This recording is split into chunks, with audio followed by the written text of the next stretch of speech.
we are live, and it is Friday, and my week is done. I finished up all my work, and this is the last thing I'm doing before I take off for the weekend. Super excited. Just gonna wait to see if my friend can join so that I can add him in. How was your week, guys? Anybody got any fun plans for the weekend? Here we go.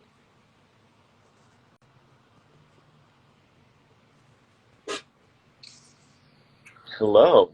Hey, How are you? I'm good. How are you? I am glad that it's finally weekend. Yes. See, you've got some good lighting over there.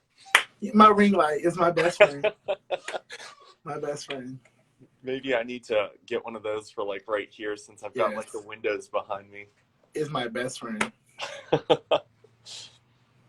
I actually was recording a YouTube video and my ring light went out, Oh, and wow. my sister's boyfriend tried to uh, solder it back, and then I was recording my next video and smoke started coming out of my ring light. Oh, So I no. had to get some new lights. Yes. Awesome. Well, I will go ahead and let you kind of introduce yourself for the people who are watching so they know who you are, and then we can kind of just jump into a discussion. All right. So I'm Lance Terrell. That's my first and middle name. If you ever look me up, you're not gonna find me. That is my first and middle name. I go by both of those. I am from Virginia. I just moved to Durham, North Carolina, not too long ago. So yeah, and I'm just here to talk with Ben, and we Awesome. see what happens. Yeah, I think you're actually the first person I've done one of these with that I've actually met in person. Oh wow. Everybody else has just kind of been social media friends that, well, I've bumped into Matt. We've never really hung out, but you're the first person I've actually hung out with outside of social media. Wow. And So that's only how's, because we were in the wedding together. yeah, Yeah. we were in a wedding. That's pretty impressive. That's closer Yes. than anybody else has been to me so far. So, we pretty much grew up in the same area. We didn't really go to the same school, but we kind of grew up in the same area. So we kind of have that in common.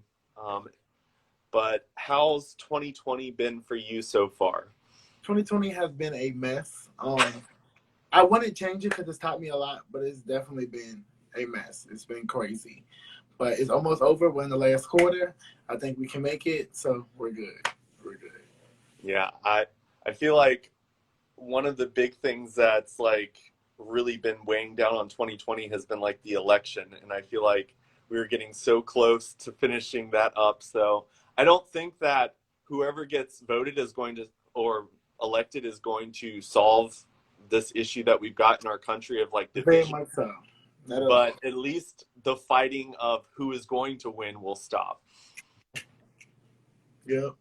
I'm excited about that. I feel like this election and this year has really kind of brought out some true colors of a lot of people that are out there. I feel like a lot of people that I surrounded myself with that I thought were like super supportive of me have been showing some true colors that I have not Yes. been excited to see. I've deleted a lot of my social media friends due to Black Lives Matter, due to the election, due to COVID, due to due to everything in 2020. I wouldn't say they were my friends in the first place, but associates from high school. We come from small communities, so everybody knows everybody. But a lot of them, I think I knew what I knew, but it came to the light and fruition once 2020 started. I started to see a lot more, especially when the campaign started. I've seen a lot of people, which everybody's entitled to their opinions, but we all know right from wrong, and that's all I'm going to say on that. We all know right. Yeah, I feel like there's a polite way and a mature adult way of discussing politics, and I Yeah, feel like a lot of people have lost that capability or never had it in the first place, and it's just kind of coming to light now. exactly. But I've never been the type of person that thought that deleting people was a good idea. but I have definitely been deleting a lot of people because there's I've been some like that people forever. that you just I can't. block, delete, remove. I'm really good at that. That's my favorite button. So this year has been even better. I even restarted all my social media for different reasons, but I'm so glad that I did because it's taught me a lot. Like certain people I just don't want in my life, in my space. So yeah. Yeah, I think that a lot of people that I talk to with like my life coaching, I talk to them about like your immediate circle of people you surround yourself with. And if you've got negativity like surrounding you there, it's impossible to live a life where you're enjoying anything. And I definitely think that your Facebook feed, your Instagram feed, if it's full of negativity as well, You that's going to feed be into like, it. that's what you're going to see, and that's how you're going to start thinking. So I've definitely gotten rid of quite a bit. I went from, I think, following 7,000 people on Instagram down to like 3,000. I went from 5,000 people You on follow a lot of Facebook to people. 500. Anything that's negative, I'm just like, I'm sorry, I can't do that. So, one of the things that has come up in a lot of the discussions that I've had with people this month is like the Black Lives Matter movement. And I feel like as a person in the gay community, I can kind of relate to it, but I know that no matter how hard I try and no matter how hard I educate myself on it, it's something that I will never really fully understand. Yeah. So, how do you think that, because the Black Lives Matter has been around for a really long time, it's not something that just came up into existence in 2020.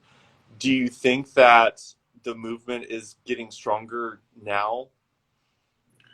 I would say that it because although like you said, Black Lives Matter has been around for a long time, it started out as the Civil War. A lot of people don't want to admit that. A lot of people don't want to acknowledge that. But it started with Malcolm X and Martin Luther King, Rosa Parks, all of those people, Harriet Tubman, Sojourner Truth. It started a long time ago. I feel like now, because of what's going on in the world, it's been brought to the forefront, but it's been brought to the forefront in a bad way. Um, I do agree with everything that Black Lives Matter does, but that's not what we're here to talk about. But I do feel like a lot of people have took the situation. Until you're in the place of being black in America, you will never understand. You can be an ally, you can be a friend, you can be an associate, but you will never understand what it's like to be black in America. Being black in America is one of the worst things that could possibly happen to man or woman in the world. So Black Lives Matter, it's people think it started when George Floyd died or when Breonna Taylor was murdered, but it started long before that. Now it's being brought to the forefront because we're tired of it. People are tired of it. We fought for over 400 years for something. We've been doing it for years. It didn't just start yesterday. It started in 1916. It's been going on for years. But people don't want to admit that. But I do think that now it's being brought to the forefront. It's getting better, but it's never going to get to the point where being black in America is going to be something that we feel is okay or safe for us, because it's a scary situation no matter where you are in your career, where you are in your life, where you are, where you live, who you're connected to. If you're black, you're going to be judged regardless. So yeah, it's definitely been brought to the forefront. It's getting a lot better, but I don't feel like it's getting to the point where we can stop doing what we're doing. We have to keep going. We have to keep doing it until one day we have equal rights. We have them now, so they say, but we have to keep fighting for what we really want. So yeah. Yeah, I feel like you've got a really interesting perspective that I can kind of relate to, is just because when it comes to being part of the LGBT community, like you and I can relate on that sense. Yes. So growing up where we grew up, how would you like compare? Because I've been talking to tons and tons of my friends. Like, I know that when it comes to the struggle for me, like trying to get people to accept LGBT rights and just kind of leave it alone to where it's like, hey, it's human rights, just give it to them. It's not hard. It's not affecting you. Just like I feel like when it comes to equality for people in the black community, I feel like it does no harm to anyone. It just helps a community that's been oppressed for so long. How would you compare like growing up LGBT and being black in the United States? Because I'm both of those, I would say it. Coming from where we come from, it's scary, first of all, to be part of either one of those areas, because we come from an area where people, they believe what they believe and it doesn't change. We come from a southern small community in Virginia that is known for, and when I say this, I hope nobody takes offense, but it's known for the Confederate lifestyle. That's what we all know, whether you're black or white. That's what you know, that's what you hear, that's what you see. So for a lot of us, it took like in the LGBTQAI community, it took a long time for a lot of us to be able to say, this is who I am, I love who I am, this is me, you take it or you leave it. Because a lot of us were worried about our family's opinions, we're worried about our friends' opinions, we're worried about our friends' families' opinions, because it's scary. But being black in our community, it was even worse because you knew they didn't like you. It wasn't a secret. It wasn't hidden. It was very plain day. You could be friends with somebody of opposite race and y'all were cool. But once you met their parents, you would be like, they treat me totally different when we're privately together than they do publicly. Because where we come from, and people are never going to admit this, and I don't care, I don't live there, they're not going to do anything to me, but where we come from, your skin tone matters, and it really does. You can be one of the sweetest people in the world, but you do one thing wrong, it's going to come up, especially if you're part of the black community, because people are afraid of what they don't understand. And that's something that I realized. I'm 24 now, but I realized that probably roughly around like 16, you're afraid of the unknown. So if you don't understand something, no matter how hard you try, you're afraid, you're intimidated by it because you're afraid it will take over. And where we come from a predominantly white area. So we have the Hispanic population, we have the black population, we have all these populations, but it's still primarily white. And people get offended and upset because they don't understand. Like recently I went home and a lot of people are doing the voting thing, like vote, Black Lives Matter, change. People are getting mad because they don't understand. They claim that Black Lives Matter is a terrorist organization. It is. It's not. You just don't understand it. And people are acting out because the only way to get your attention is by destroying things. It shouldn't have to be like that, but you're not going to care until something that holds value to you like it does to us is destroyed. We lose lives every day. We break a window out for you. That's how we get your attention. It shouldn't have to be like that. It should be, we're human just like you. Our skin looks different, but inside we all be blue and red. We have the same organs, all that's the same. So same with being gay or lesbian or homosexual, any form of that. We're the same as you. We just have a different preference of who we love and who we care about. So yeah, it's really difficult in our hometowns. So that's why a lot of people move out from there. But yeah. Yeah, I definitely feel like I'm glad that I moved away and came back because honestly, I feel like if I had stayed in this area, I probably wouldn't accept myself as much as I do for being part of the LGBT community. I think living in the bigger cities where it isn't as like people don't really say you're different. It's more because like when I lived in the cities, people would be like, "Hey, this is my friend Ben," or "This is my friend." I came back to Amherst and they're like, "This is my gay friend," as if like that needed to be added to the title Announced to the world.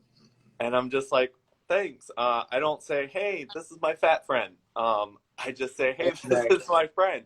I'm Exactly. like, I was like, I don't like adding that title right up the front because I do feel like people make a judgment, like they see the stereotype. And I think that's one of the bigger differences that LGBT people have versus people in the black community because it's not, I can go into a room and go up to the front of the room and give a really good speech and people will be like, "Wow, that's really great." And they don't have that automatic perception or blocker of this person's gay. Exactly. Because if I don't show it or don't say it, people don't really know. And I think that there's a difference when it comes to being in the black community because people, you can't go into a room and pretend to be something that you're not. Like, you don't have that option. And Exactly. I think that a lot of people have, instead of having the conversation and saying, "Wow, like what you just said, that does sound like it really sucks."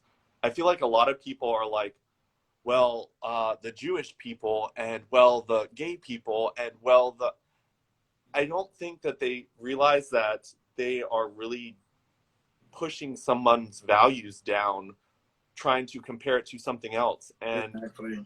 at the end of the day, it shouldn't be happening to anyone. Like, no one should have to deal with discrimination for anything that they are. But like you were saying, like, when people view you as different, they automatically start, instead of getting to know you or understanding the problem, they look at the stereotype and kind of just stamp it on you. And I Exactly. think that's really unfair, and it's really hard to overcome. And one thing that I've noticed this year, this is something that I didn't really notice before, because I always looked at racism as the people who were just like really loud racists, the people who would lay claims to being proudly in the KKK or something like that. That was my idea of like how far racism went. And it wasn't until this year when I really started educating myself, really started having hard conversations, where I realized that it's very systematic. It's almost like we are born into not knowing how racist this country is. And now that it's being brought to people's attention, it is racist to know that there's a problem and not And want to not do do anything anything about about it. it. And I don't think people realize that. They don't like being called racist because, like, being called racist is a horrible thing. Like, you don't want to be called a racist. But if you see the redlining, all the unfair treatment, all the people that end up in jail because of the stereotype that people have placed on a community, um, like I was reading a book and it was talking about how if two little white boys were like roughhousing, it's just like, oh, those two little boys just being boys. Yep. But then you've got two black boys doing the same thing and they get titled completely different. It's not just boys being boys. It's, oh, look at them. Their parents are raising them to be thugs. And I think that right now, the current administration is doing the same thing. They're slapping titles on a community and they're getting away with it, which is sad. And I think that's a huge reason why the protests are still going on. People are still Very talking much, about this. very much so. Very much so. What are, so I know that for me, I've been reaching out to a lot of my friends to better understand it. I'm sure you've got tons of people reaching out and asking you and wanting, because it's being brought to people's attention, and I think that's amazing. I've heard people say like, it's not my place to educate you on this, but I also feel like we the fight that we've had in the LGBT community, I've definitely taken the stance of, I would rather someone come to me with a stupid question and me educate them than them go online and find the wrong answer and think that they're spreading the good news when it's really just It's horrible. false. Yeah. So like, what type of like stuff have you been noticing since everyone's kind of becoming more aware of this?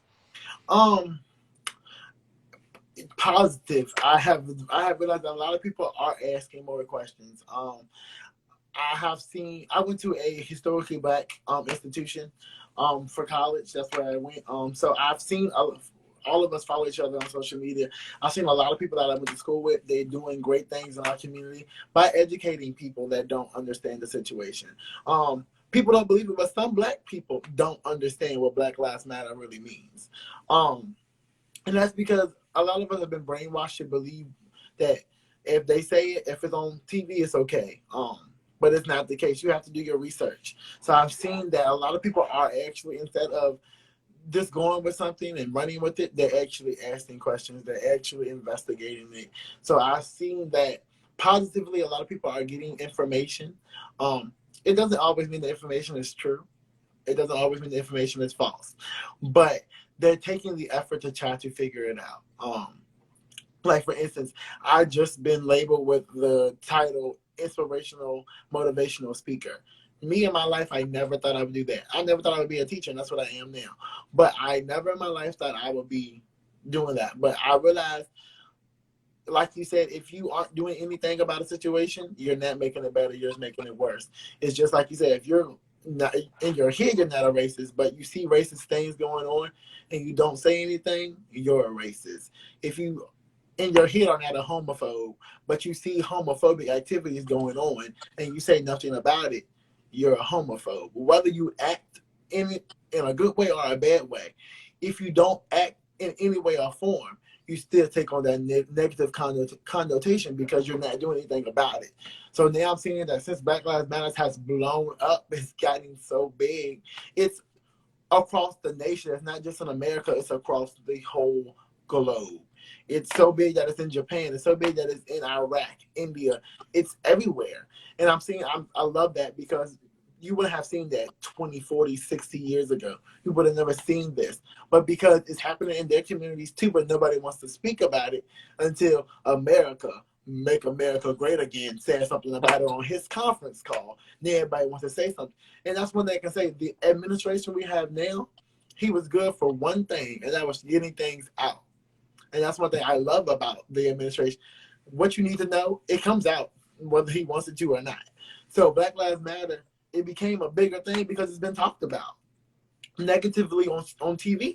So once people hear the negative things about it, they're going to research to see what's going on. You're going to only see the negative until you dig a little deeper. And people in America, they're nosy. So they're going to dig deeper. So that's one thing about it that I love. It's getting bigger because it's talked about. It's not pushed under the carpet. It's been talked about. It's brought up in every meeting you see. So it's been a really good thing and a really bad thing, but it's making the Black community a lot stronger in the forefront. It's making people really see that just because it's not always happening in front of you, it still happens. Like I was telling one of my kids the other day, you can see a Black person get pulled over and you're instantly scared for them. If you see somebody of another race, not just saying just white, but if you see somebody of another race whose skin tone is lighter than the melanin in a Black person's skin tone, you're not worried about them. You're like, oh, they got a speeding ticket, they're good. When you see a Black man or a Black woman pulled over, you get nervous because you're like, all you see on the news is them getting killed for a simple headlight being out or a simple backlight being out. So now people are actually recording it. They're pulling their phones out, white, Black, Asian, any of those things. They're still helping one another because you're scared. You don't want to drive down the road with your child in the backseat and boom, you hear a gun go off. It scares you. So now it's being talked about because there's been so many people that have been pulled over and murdered or have said one simple thing in public and got beat up for it and murdered.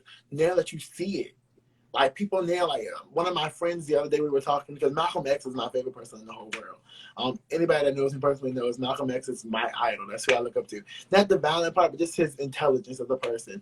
And I was talking to my friend the other day about Malcolm X and Martin Luther King, comparing and contrasting because they were both great men, but they both had two totally different logics. And I was telling them, I was like, now we're kind of more so taking the Malcolm X approach because we tried the Martin Luther King part. We tried that approach. It didn't do anything. It worked for what? A few years. We had a Black president for 2 terms, but as soon as he left the White House, it was like it never happened. It's like that credit that we got as Black people, it disappeared. No one cared about us again. And a lot of people say that Obama wasn't a great president. He may not have done everything he said he was going to do, but he did something. And something is better than nothing. So people have to acknowledge he did do some things that were great. Just like Donald Trump has done some things that are great. But not everything he's done has been great. And I'm a person, I would acknowledge the truth. For me, he's not who I want to be in office, but he's not that bad. He's a logical man. He thinks very well. And that's one thing I can say about him. He's very smart with his tactics. He knows what he's doing. Obama is the same way. People don't like him. They don't care for him. But he still was a very, very, very, very smart individual. He knew what he was doing. He had a great wife by his side. They worked as a team. So that taught us something in the world. If you work together, you'll get through it regardless. So America now, we're learning that. We're finally doing what FLOTUS and POTUS did for us in the White House. We're working together. We're figuring it out. It might not happen overnight, but it's slowly getting there. Like I said earlier, Black Lives Matter, it's not getting great, but it's getting better. It's not where we want it to be, and it probably will never be where we want it to be. We live in America. Freedom of speech. You can do whatever you want, honestly. So it might not ever get to where we want it to be, but it's slowly getting out. We're all doing this now, like our ancestors did back through it. And it's crazy because I always tell people history repeats itself, regardless if you wanted to or not. We can go 60 years from now, we'll probably go through the same process. It might not be as bad, but it's still the same thing. Like it happened in 1960. Years later, we're back here in 2020, a brand new decade, and we're going through this all over again. Yeah. So, yeah. I feel like what you were saying when it comes to like we all like play a part, we have to work together. Like I think that one thing that a lot of people are not realizing is that not everyone plays the same part. So like not everyone is a protester, not everyone is a teacher. So like you have to understand each other's roles. So when it comes to a movement, every single role is important. Exactly. We need the educators. We need the people who are going to get loud. We need the caretakers that take care of the people who have been hurt or take care of the people who are just emotionally like unstable now. Because Exactly. something like this, it requires a lot of energy and effort on everyone's part. And I think that even as allies do play different parts as well. And what I was saying before, like I've seen a lot of LGBT people attack people who try to be allies to our community, where maybe like when Taylor Swift released her song, You Need to Calm Down, I saw so many people attacking her. And I was just like, hey, it wasn't perfect. It might not be your ideal way of moving our movement forward, but she wasn't pushing us backwards. Exactly. She might not like, you can't please everyone. And I was just like, instead of negatively attacking her, take a moment and realize she used her platform to talk about she gave us attention. Now, what are we going to do with this attention? Exactly. And I think that right now, like, we've got a lot of attention on this movement. And I think that we've got to start assigning roles. So it's like, hey, we need to start getting judges. We need to start getting teachers and people on the school boards. Because I was talking to a friend the other day, and they were talking about how they're removing Black history from their schools. They don't want to teach Black history because they think just like that they did with the Holocaust, they took that out of school systems too. They try to make you forget it ever happened. So when it's happening now, you think it's brand new. That's what they do.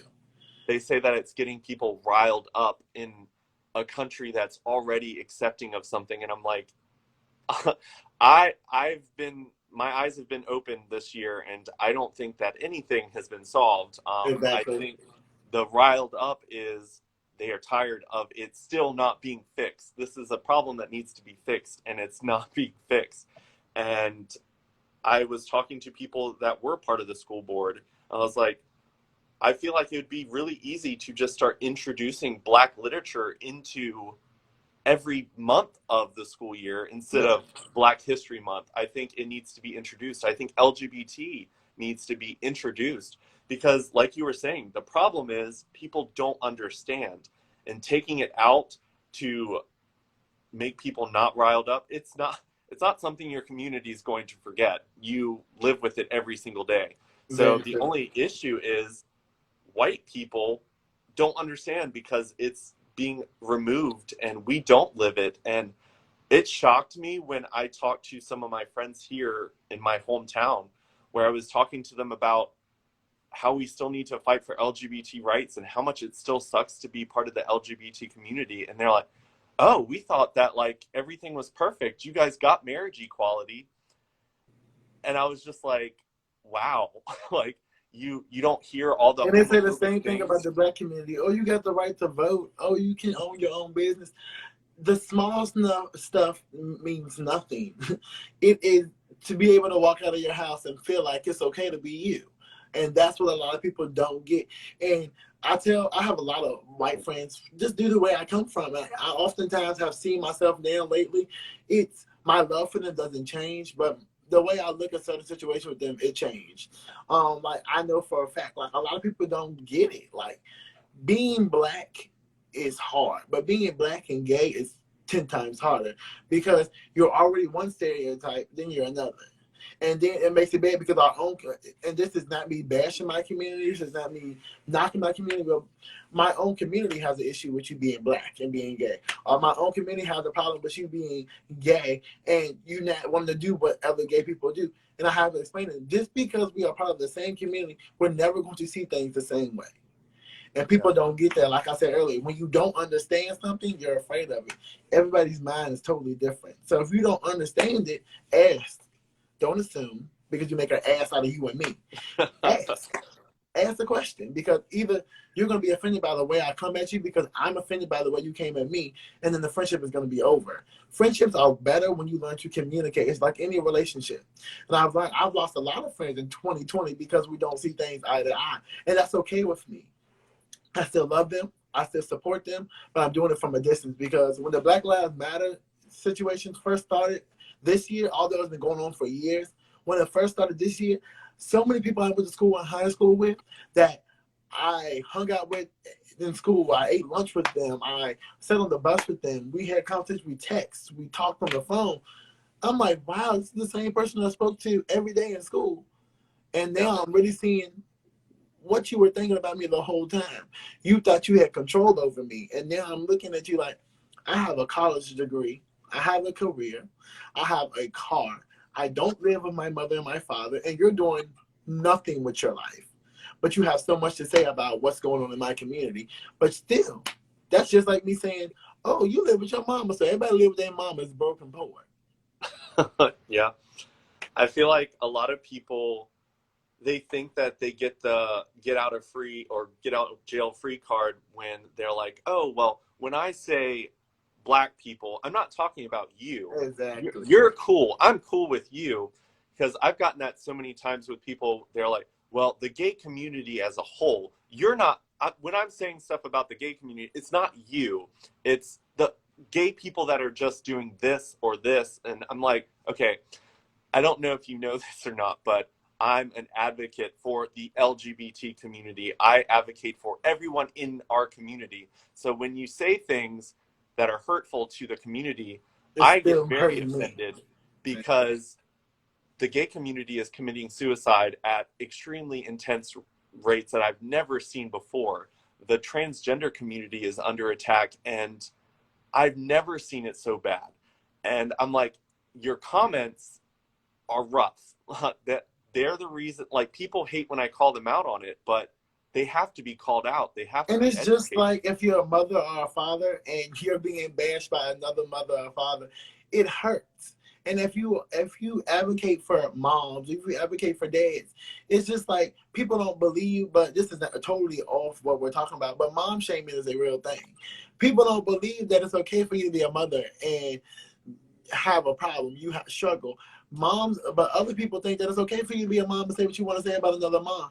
It doesn't work like that. It's okay for you to be a man, yes, but it's not okay for you to be a man and bash another man because they're gay.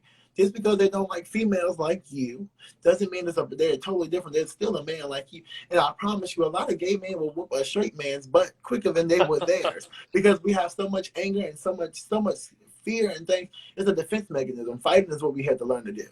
Whether we learned it as a kid, whether we learned it as an adult, whether we learned it in between as a teenager, it's something you have to do because you never know, and you have to do it with your own family. You never know what's going to happen because you walk out the door. You say, for instance, you wear clothes that are tighter than most. Not all gays do that. Straight men do that. But if you're gay, that's a problem. But it's okay for you to be Jason Aldean or Luke Bryan or Tank or Genuine and wear tight clothes because to girls, oh, that's cute. But if you're gay, that's, oh, should you wear that? Yeah, What's the I feel difference? like there's definitely stereotypes when it comes to that. And then I talked to my friend and we were talking about like my ability to influence people to make change.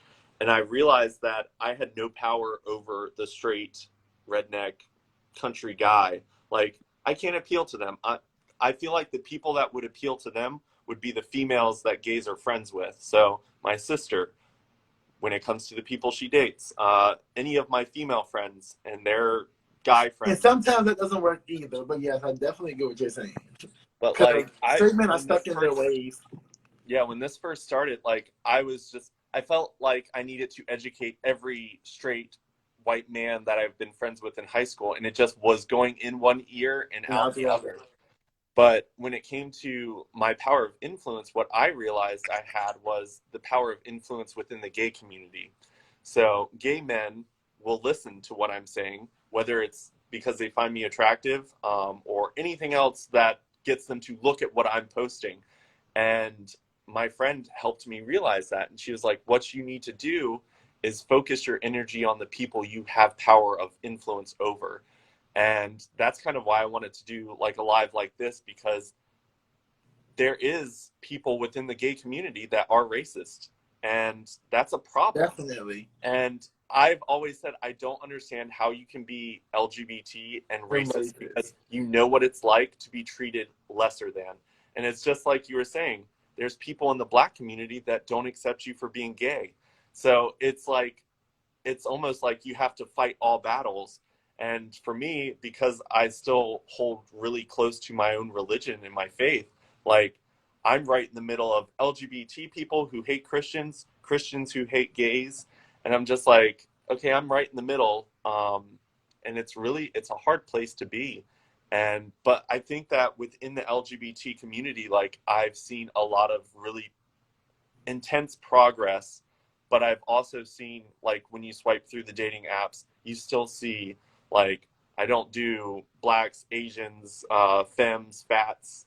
It's so funny that you say that, because I was just thinking in my head, you can go on a dating site, Tinder, or some. I'm not gonna say the other two because they really not dating sites. But you can go on Tinder and you're swiping and you read somebody's bio and it says, I don't do thicker men, I don't do big guys, I don't do white guys. But you click it and they're a white guy, they're thicker. They're a black guy, they're thicker. They're a black guy, they're femme. You're discriminating what you are, and that confuses me, because you would hate for somebody to do it to you, but you think it's okay for you to put that in your bio. And you're like, oh, I'm on the thicker side, but I don't want you bigger than me. But if somebody were to tell you when you hit them up without your picture, and then they respond, oh, you a catfish, you a big boy, you're going to cry about it, no matter what. You're going to say something like this person's comment, self-hate. You're taking all your issues with yourself, putting them on somebody else. And that's one thing I noticed about me, because I was like that for a very long time when I was younger. And I had to realize the issues I had with myself, I was putting on everybody else. What I wanted to look like, I wanted you to look like. So if we were together, or we were friends, or we were anything like that, you would help me look better than what I look. And as I got older, I started to realize that, like, I have a lot of friends that are thicker than me. I have a lot of friends that are smaller than me. I have a lot of friends that are more attractive than me. But at the end of the day, I have my strengths, they have their strengths. I have my weaknesses, they have their weaknesses. I have my good days, they have their bad days. We are all human. I don't care if you're fat. I don't care if you're skinny. I don't care if you're big boned. I don't care if you have no bones at all. We're human. So at the end of the day, you can't say to me, oh, I won't date you because you're black, but you're black. That's dumb. You can't say to me, oh, I won't date you because you're thicker than most, when you're thicker than me. That's dumb. Because you're taking what everybody told you what they would not date you for, telling me the same thing, but you were upset about it, but you think it's okay to say it to me. What does that work? It makes no sense to me. So, yeah. We definitely live in a very, very self-hated society. Like, people, I think a lot of the hatred comes from, one, not understanding, and two, a lot of self-hate. I think that a lot of people that I've spoken to that come off very racist, very vocally racist, I feel like a lot of them are people who, it's almost like they don't like seeing someone in the Black community become successful because they're not successful. Exactly. So they speak negatively of a community that is working really hard, because I do believe in this society, and people don't like it when you say this, but white people are already on this pedestal here. They get to start from, let's say, 50. And when Black people get there with them, they go right back up, and we have to keep trying. I completely get it. And that's just a fact. Like, people now, when we started the support Black-owned business thing, they thought we were doing that to be funny. We're doing that because we have never been supported by other communities. So all we have is one another. And people think that, oh, you're just trying to be up here with us. No, because at the end of the day, we're still going to be underneath you. No matter if we were president, no matter if we literally had the world in our hand, no matter what we do, you're always going to look at us right here. And then we do one thing wrong and it hits social media or the web, we're back down here. We're back in phase one. Just because we're part of the same community does not mean we're the same people. Doesn't that mean that at all? That's just like if I was to say, oh, a white man killed a black guy. Drop white people back down here. Nobody does that though. Let's be honest. Nobody does that. But if you see a black guy kill a white person or a black guy, they're back down here at the bottom of the pedestal. And it doesn't work like that. We're not all the same. Yes, we might look alike. Like I hate the phrase "all black people look alike." I hate that phrase because we have similar traits, which is the only thing that we have really in common is our skin tones. But I hate when people do that when a black person does something and it hits the web, and then you see a post. Oh, see, that's why I don't fool with those type of people. Who are those type of people? Because most of us grew up in white areas. Most of us didn't know ourselves until we got to college because all we knew were our white friends. That's all we knew. Yeah, we had our black families, but just for instance, like I had a really close friend in high school. We were best friends. Our moms were best friends. They still are. We are still best friends. But at the end of the day, the way we celebrate things are totally different. Christmas for me is the whole family gets together at my grandma's house. We have a great time. We have a good time. Let's have a good time. Then Christmas for my best friend is, oh, we're going to the Miami for Christmas. For us, it's about coming home. For y'all, for not for y'all, but for them, it was to go away, to leave. So you have to understand we're totally different people. We have two totally different cultures. It's okay to not understand that, but it's not okay for you to bash it. Ask questions. Say, why did your family get together like that? Because I would never forget. My friend asked me, this is different. Yes, it's very different. Because I know when you go home, you're not going to do all this. You're going to be packing a bag to leave. For us, we come home. Yeah, we move away. We come home. That's what Christmas is. Christmas is about, for me, it's not about gifts always. For my friend, it was about a gift. Ooh, I can't wait to put my presents. No, I can't wait to see my cousin that I ain't seen in 6 months. That's what it is for me. That's a Christmas gift. But people don't get that. It's always, I feel like in our community as a black person, you have to continue to do whatever you have to do to make yourself better in a white person's eyes. And that's scary as well because you start to forget who you are as a person. It took me a very long time to be able to say, I am Lance. I am gay, I am black, and I'm okay with that. When I'm at home still, sometimes I feel like I have to hide who I am. So like if you ever see me back home, I'm home for literally 3 hours and then I'm back in North Carolina. Because when I left home, I was able to be me without having to hide it, without having to be afraid of somebody saying, oh, this is who this is, but you're not the same person. Or worry about my grandmother having something to say. And that's another issue that we have in our communities. Our families are always so judgmental, so you're afraid to say anything in the black community. So you have to always be like, okay, well, if I do this, how is it going to get back? And once you learn to accept who you are and not worry about it, it feels so good. It's like, okay, I can love who I want to love. I can be with who I want to be with. I can say what I want to say. I can do what I want to do. Yes, I respect my family's opinions, but it doesn't care to me at this point. Yeah. I'm 24. I'm a grown man.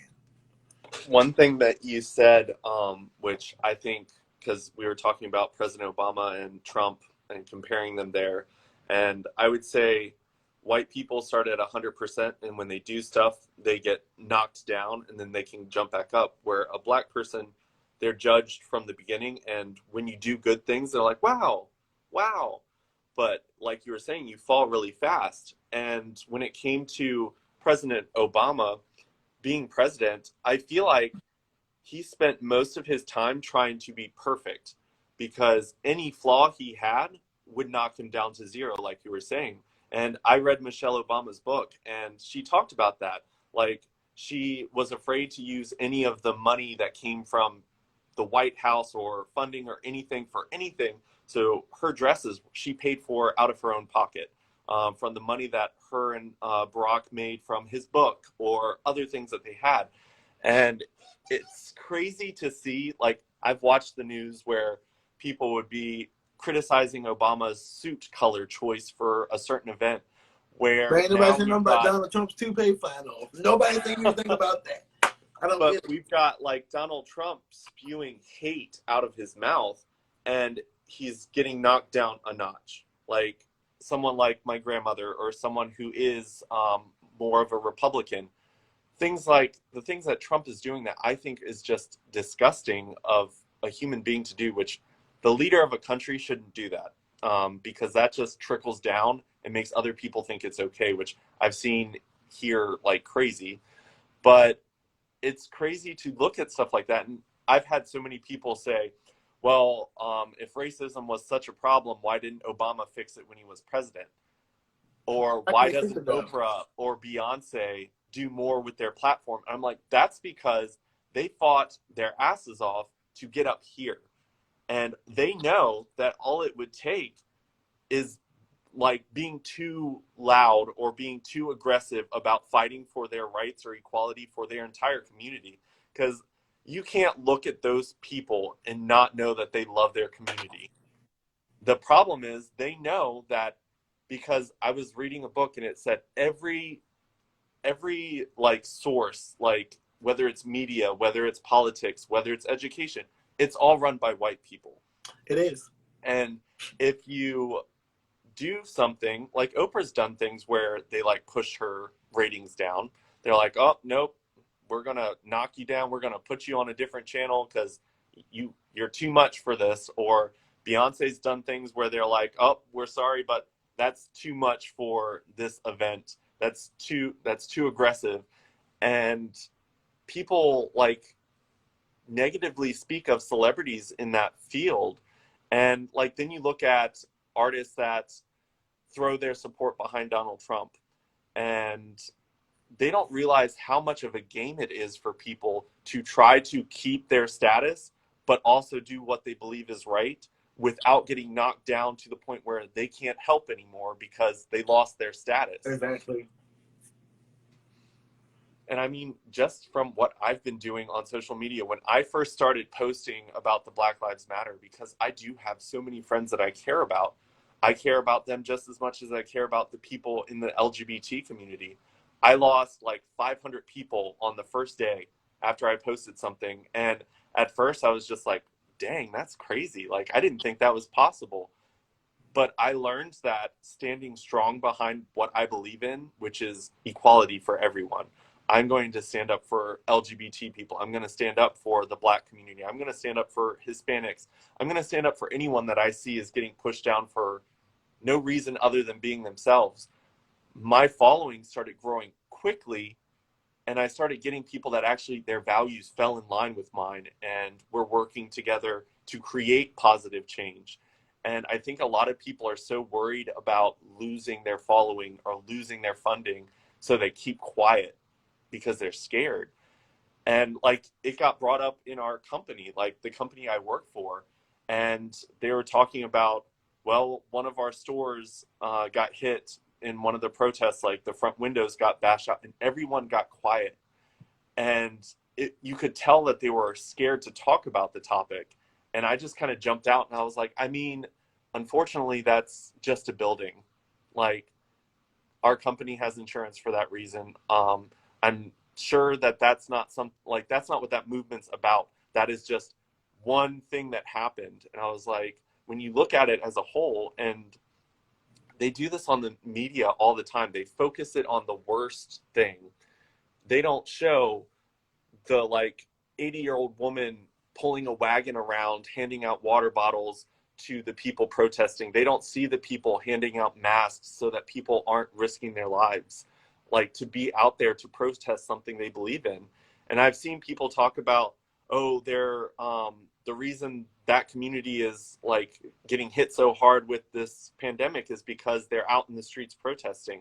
I'm like, well, when your life is at risk for not protesting and your life is at risk for protesting, it's almost better to be out there making a change and losing your life than sitting at home watching it on TV.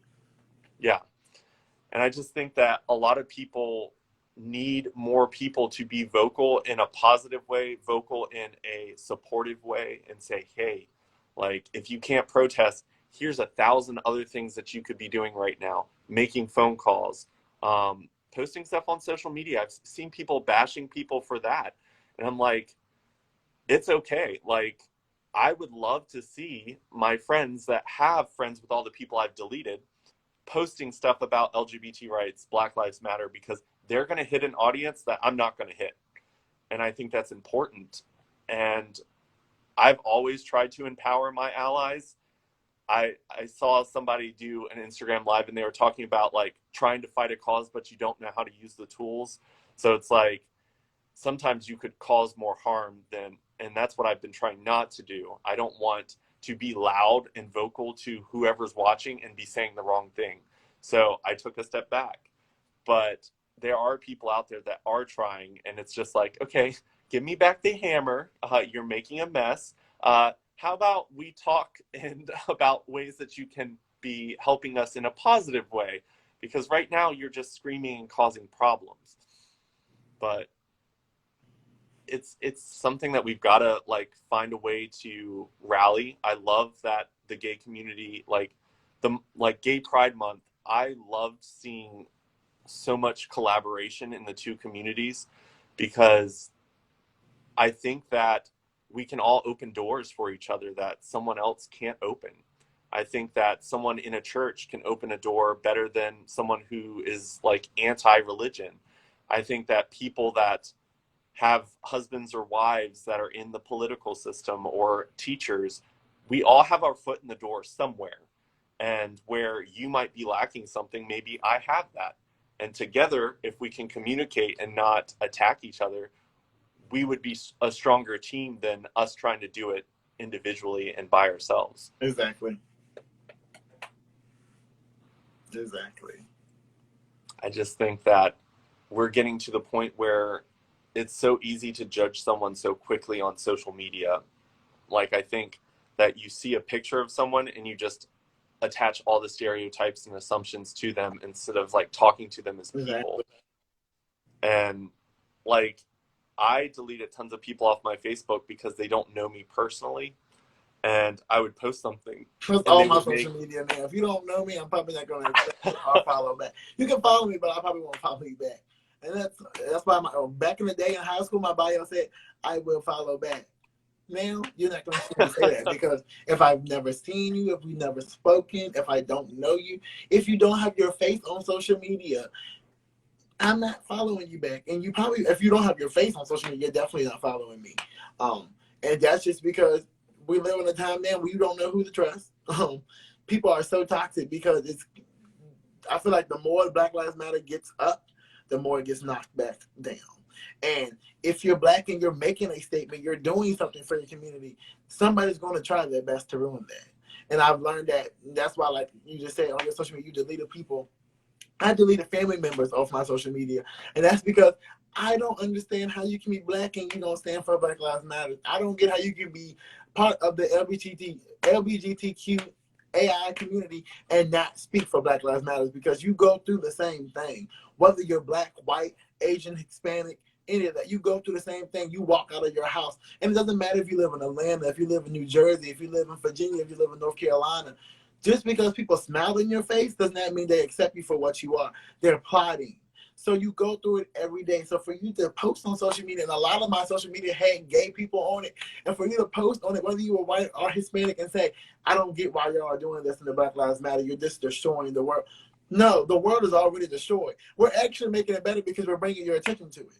If I bust your window at your car, you're going to say something, right? But if I come and just knock on your window, you're not going to say anything. If I take a brick and shatter your building, you're going to say something. If I just write a letter and slide it on your door, you're going to shred it. You're not going to say anything. So the only way they got people's attention, and I'm not saying it's okay. By all means, I'm not saying it's okay. But the only way they got your attention is by taking us back to 1960 and causing riots, busting windows out of businesses that weren't supporting the movement. Because if we attack you, then you'll finally understand how we feel as people. You attack us every day. So once we retaliate, now you can't say that we're wrong, because you would do the same thing. And it's what I try to tell people all the time. You putting white lives matter in front of a Black lives matter thing is disrespectful. You saying all lives matter is disrespectful, because all lives don't matter until Black lives matter. And that's what nobody gets. If I'm busting your window out your car, though, you're not going to post on the thing, all cars matter. You're not going to say that, because the only car that matters to you right now is yours. So that's why black people aren't saying all lives matter. But by all means, don't get me wrong, they do all matter. But they can't all matter until that one population is finally acknowledged for who they are, what they are, and you can say, you're black. That's okay. Black lives matter. But nobody's going to say that. Yeah, Nobody's going to say that. I saw one news clipping where they were interviewing a black lady in Richmond, and they were asking her, My old home.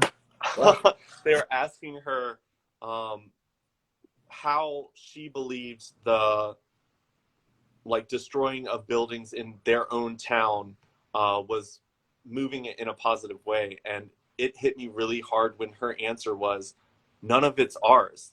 Like, this doesn't belong to us, because at any moment the white man can take it away from us. It's given to us as a gift. It's not something that belongs to us. And I was just blown away by that statement, because it's true. And I feel like in the situation when it comes to LGBT rights, we're sitting here listening to them talk about taking things to the Supreme Court again to just take away the rights that should just be ours naturally. That we fought for so long to get. And it's just people don't understand that concept of, we are fighting so hard and we're being so loud. I had someone tell me, I wouldn't have such a problem with the gay community if you weren't always rubbing it in my face. And my response to that was, well, if you weren't constantly treating me as if I was lesser than, if you weren't constantly saying things that are causing people in the gay community to kill themselves, I wouldn't be screaming loud enough to let the gay people hear me over your loud ignorance. And I'm like, it's a problem. And it's crazy because someone asked me if I could be born again and be born straight, would I be willing to do that? And I said no, because right now I'm seeing how weak the straight white community is. I have been built into a fighter. I have fought for equality. I have fought for other people's lives. I have fought for other people's rights. And it's made me a strong person. I was so shy in high school. I was scared to death to speak out. And because I've been gay, I've never been shy, but I was always afraid to be me. I think because you can ask Raven, you can ask anybody in Amherst and Nelson that knows me. I've never been a shy individual, but I used to be afraid to be me. And when I got to college and I met certain people in my life, it was like, y'all have been yourself your whole life and you're okay with it. So what's the problem with me? And when I got to college, I started asking my question. Was I ever happy with my life? No. Shut up, Taylor. But was I ever shy? No, I never was shy. But I was afraid. And it's a lot of people don't get. A lot of people act out because they're scared, and that's what white America's doing. They're acting out now back towards Black America because they're scared. Because Black America, we were tired of being scared, so we finally said something. And that's what the problem is. Because now you're intimidated because you're afraid that the little bit of power that you have left is going to be snatched from you. You're afraid, and just like you said about the woman interview, none of this is ours. But at the end of the day, and this is not me being funny, it's me telling the truth. We made most of the stuff that everybody has. If it wasn't for certain people coming from Africa, our ancestors, enslaving, these buildings wouldn't be here. These roads wouldn't be here. None of it would be here. And somebody's going to say, that's not true. No, it's very true. If you get a history book and you actually read between the lines, like people don't do, it's very true. White America was black long before it was black. And people don't get that. If it wasn't for them bringing us from Africa or any other place they brought us from, I had the stuff with, and it's not me knocking the white community because they're very successful, but they're successful off the blood of other people. And people think that now that we're finally saying something, oh, y'all just want to be better than us. We were created better than you from the jump. You asked us to be, you took us as your slaves. You asked our people in Africa to sell us to you because you realized you were not strong enough to do what we can do. We endure so much of the black community every day. And I've seen it. It's not me being funny and from you talking to me in person. I'm a shady person, yes, but I would never disrespect anybody. But at the end of the day, white people are intimidated because they can't do what black people can do. White people cannot handle every day being afraid to walk out the door. I've witnessed it myself. I've witnessed white people getting a white population get into a situation and then they're afraid to get through it. We as black people, we endure so much every day and it makes us stronger. So if you're gay and you're black, if you're black and you're a lesbian, if you're black and you're trans, you are stronger than what you ever imagined you are because you go through it every day. You go through it as a child before you even knew you were gay. You went through it because your mom and your grandma went through it. Your granddad and your dad went through it. That's what you go through. It builds us as a people. I think the one thing that a lot of people don't realize is that people who are in power try to remove the idea that you are stronger than they are because they don't want you to know that. There's a YouTube video that I shared a long time ago, and I keep going back to it because I love the way that it set it up. Was they had everyone start on a line, and the coach was all the way on the other side of the field. And he said, okay, take a step forward if both of your parents are still together. Take a step forward if you've never had to worry about where your food is going to come from for dinner. And he kept getting people to step forward, and it was a very diverse group. But then you started to realize that the white people were taking a lot of steps forward, and he was holding a $100 bill at the end, and he said, okay, now I'm going to blow the whistle, and whoever gets to this $100 bill first gets the $100 bill. And he said, but first I want you to look around you, and I want you to see how unfair this lineup is. You guys are way closer to me than the people in the back. And he said, but I bet you those people in the back have a really good chance of still beating you. Because they have an enduring spirit. And it's funny because when you're black and you're Hispanic, that's what you no matter what. We have mental health issues in the communities, but you still have an enduring spirit because that's all you know. You have to, if you get through it, and I've learned that because mental health is something so serious. And when you're black and when you're homosexual, when you're any of those things, your mental health is the scariest thing in the world. When you're Hispanic, your mental health is scary. When you're Chinese, when you're Vietnamese, any of that. Because every day you're fighting to compete with the white society. And no matter what you look like, you can bleach your skin like Michael Jackson. You can straighten your hair like Beyonce. You can do all that. No matter what you do, you're still black to them. So at the end of the day, I'm getting upset about it because at the end of the day, you still have to keep doing the most. You have to accelerate. You have to be the smartest in your class. You have to be the best dressed one in your class. Because if you're black and you have 1 inch of a wrinkle in anything that you do, they'll take that wrinkle and make it so big. And that's like, I hate it because I feel like even as black people, when we get together, and I went to an HBCU once again, even at my HBCU, we competed with one another instead of helping each other. Because we had dealt with it in school, that's all we knew. We grew up with those mindsets. And then when you found people that really were down for you and really had your back, it was scary because you're like, are you going to turn on me sooner or later or what? So, yeah. Yeah, it's definitely something that people don't realize that it affects you in your adult life, the life that you have to live. And one of my friends, Paula, I worked with her at Best Buy. She told me that, like you were saying, she grew up in a white community as a black person. Mm-hmm. And her mom had talks with her where she said, okay, if you're hanging out with your friends, you have to be well behaved. You have to do everything right. It doesn't matter if your white friends are screwing around and doing stuff bad, because if you guys get in a situation where police get involved, you're the black kid. And when she told me that, like, I had never thought of it that way. Like, she's like, did your mom ever give you that type of talk before? And I said, no. And then I had a discussion with my friend Natasha, and she was saying most of the time when she gets pulled over, they have to do like drug searches in her car.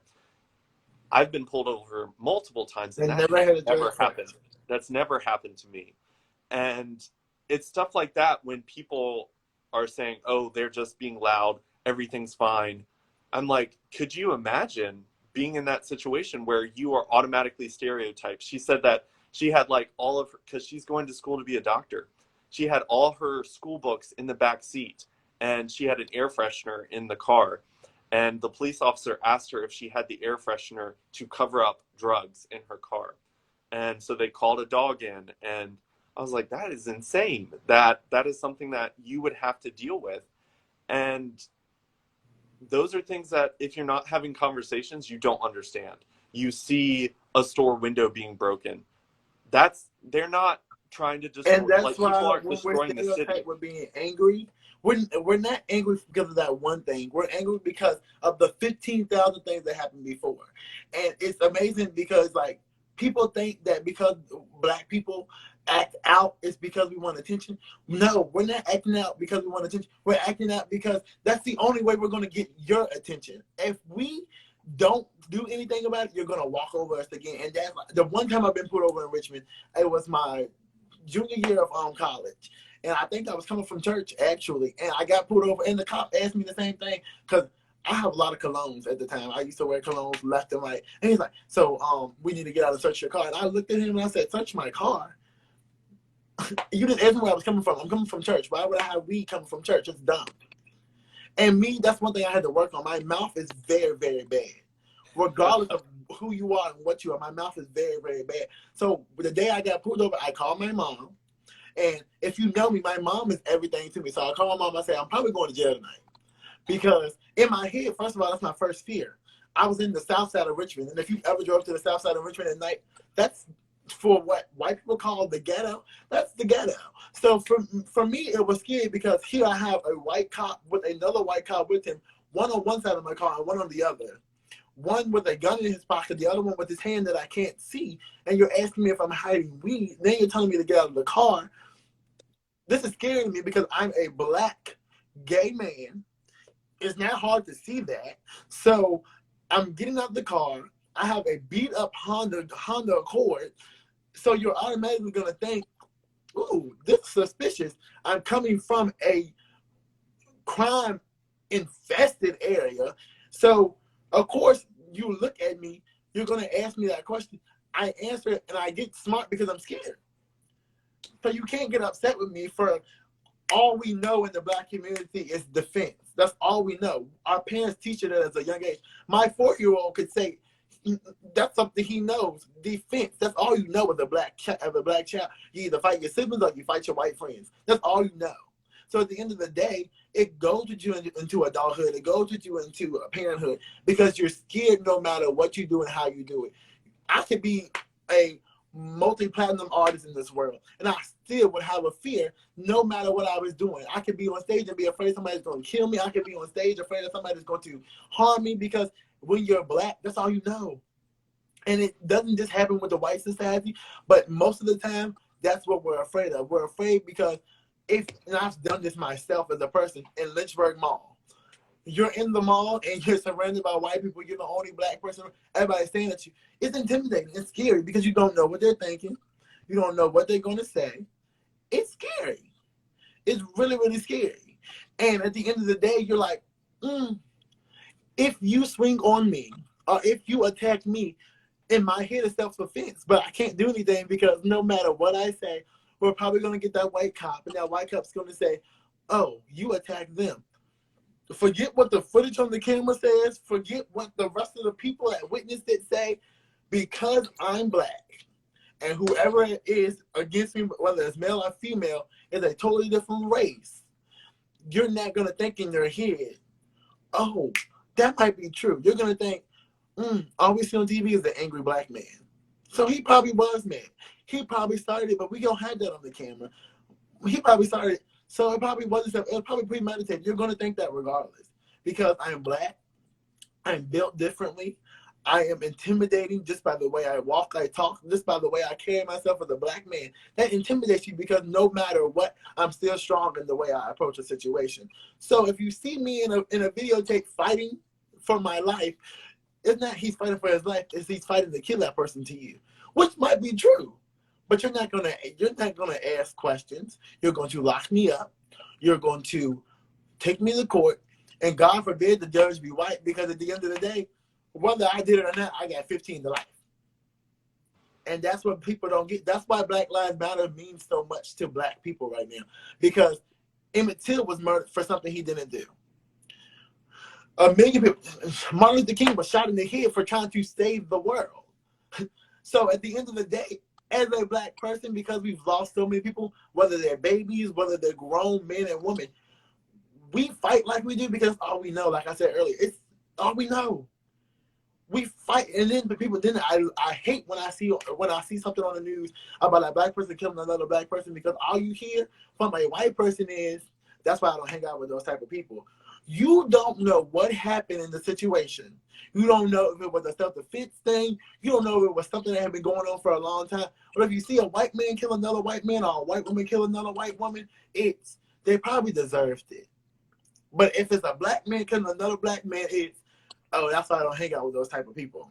And then you tell your kids, and I've seen this because I'm a teacher. I work with children every day. As a parent, everything you say, they repeat. So I've heard a child say, oh, my mama said I can't be friends with them because they're black. What does that have to do with anything? When I was a kid, I didn't know black from white. Like I said, my best friend, my childhood best friend, is a white boy.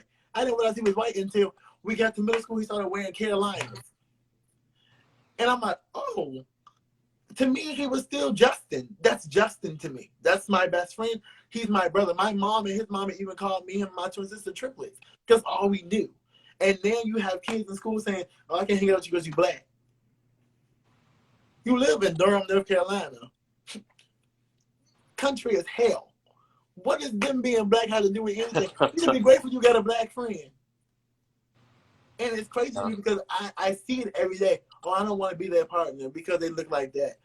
Or I don't want to be their partner because they're black. That shocks me. And if I ever heard one of my children in the future say that, to me, I would think to myself as a parent, I need to do better. And it's okay for you to have your own opinion as a person, but do not project it onto your kids, because that's why our generations are constantly still going through the same issue, because everybody, baby boomers want millennials to be like them. Millennials want Generation Z to be like them.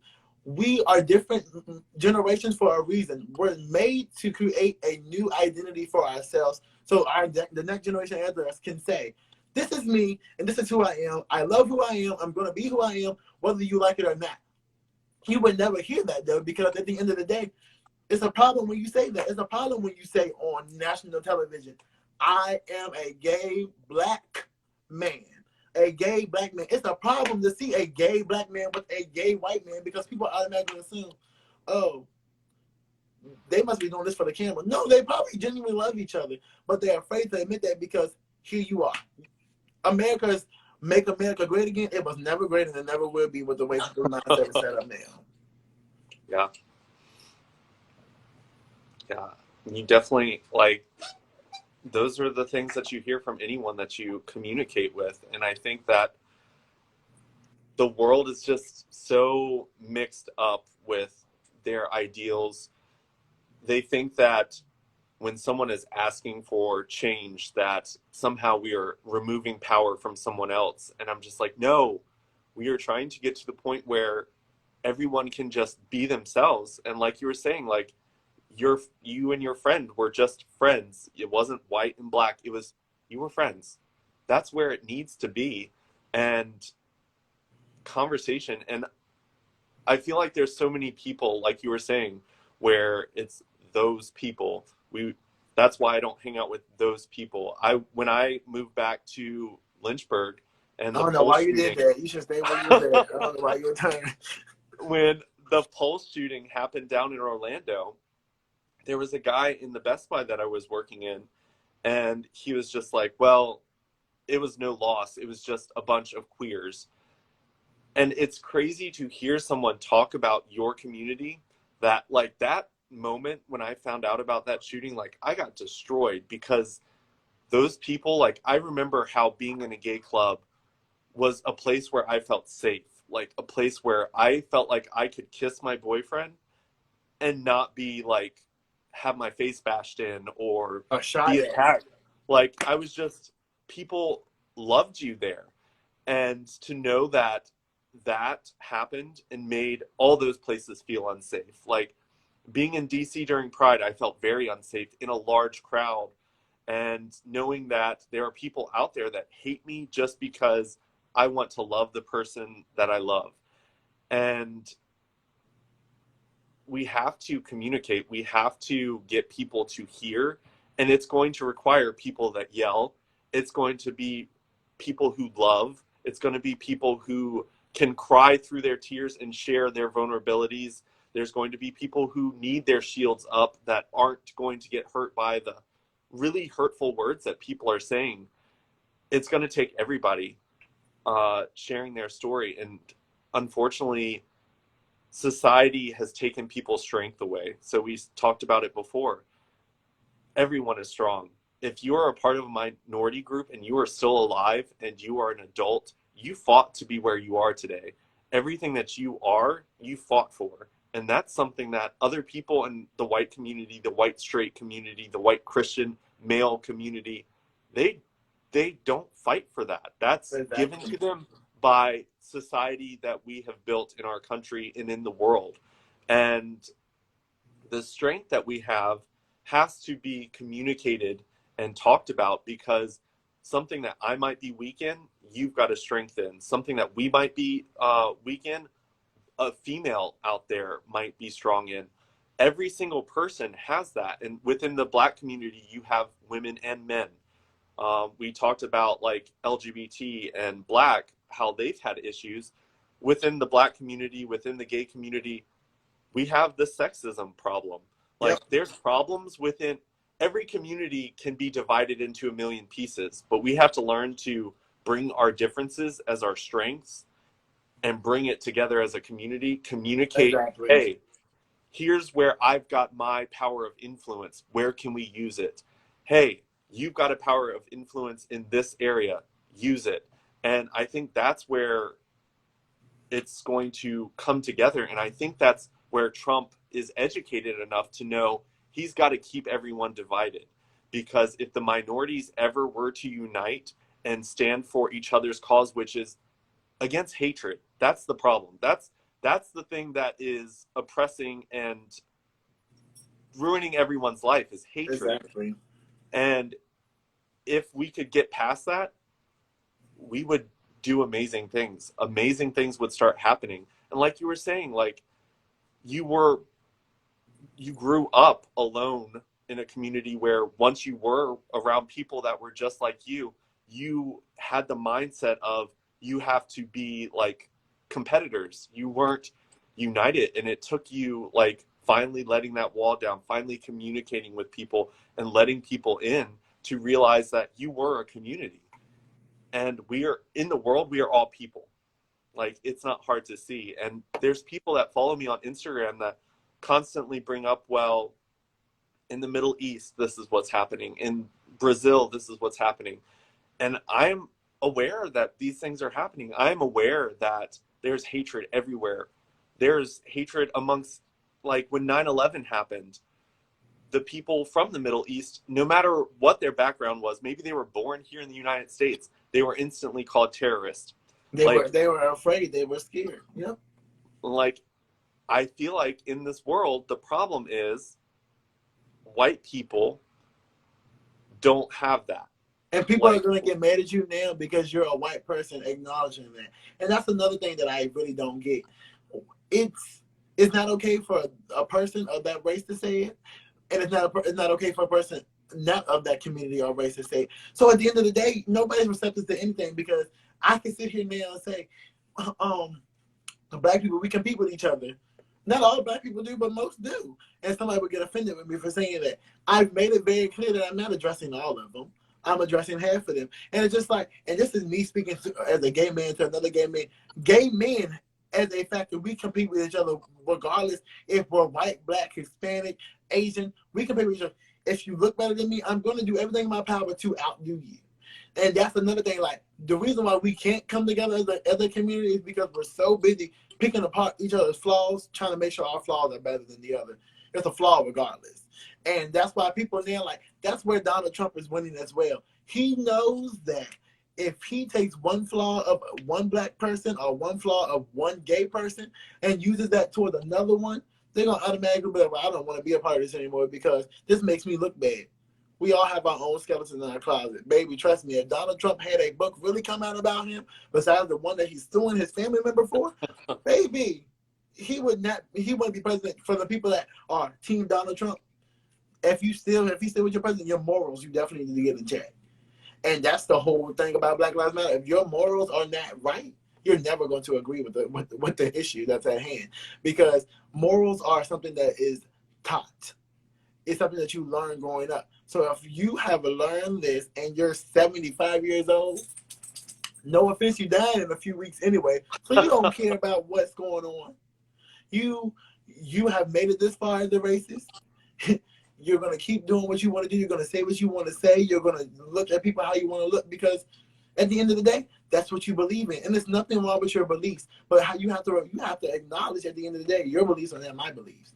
And that's something that I had to learn with learning from my grandmother and my mother. We see things in life totally different. At the end of the day, I respect it, but it doesn't mean I have to believe it. And that's what the issue is with this whole Black Lives Matter thing, this whole KKK thing. At the end of the day, your belief is your belief. My belief is my belief. Black Lives Matter, we stand for what we stand in.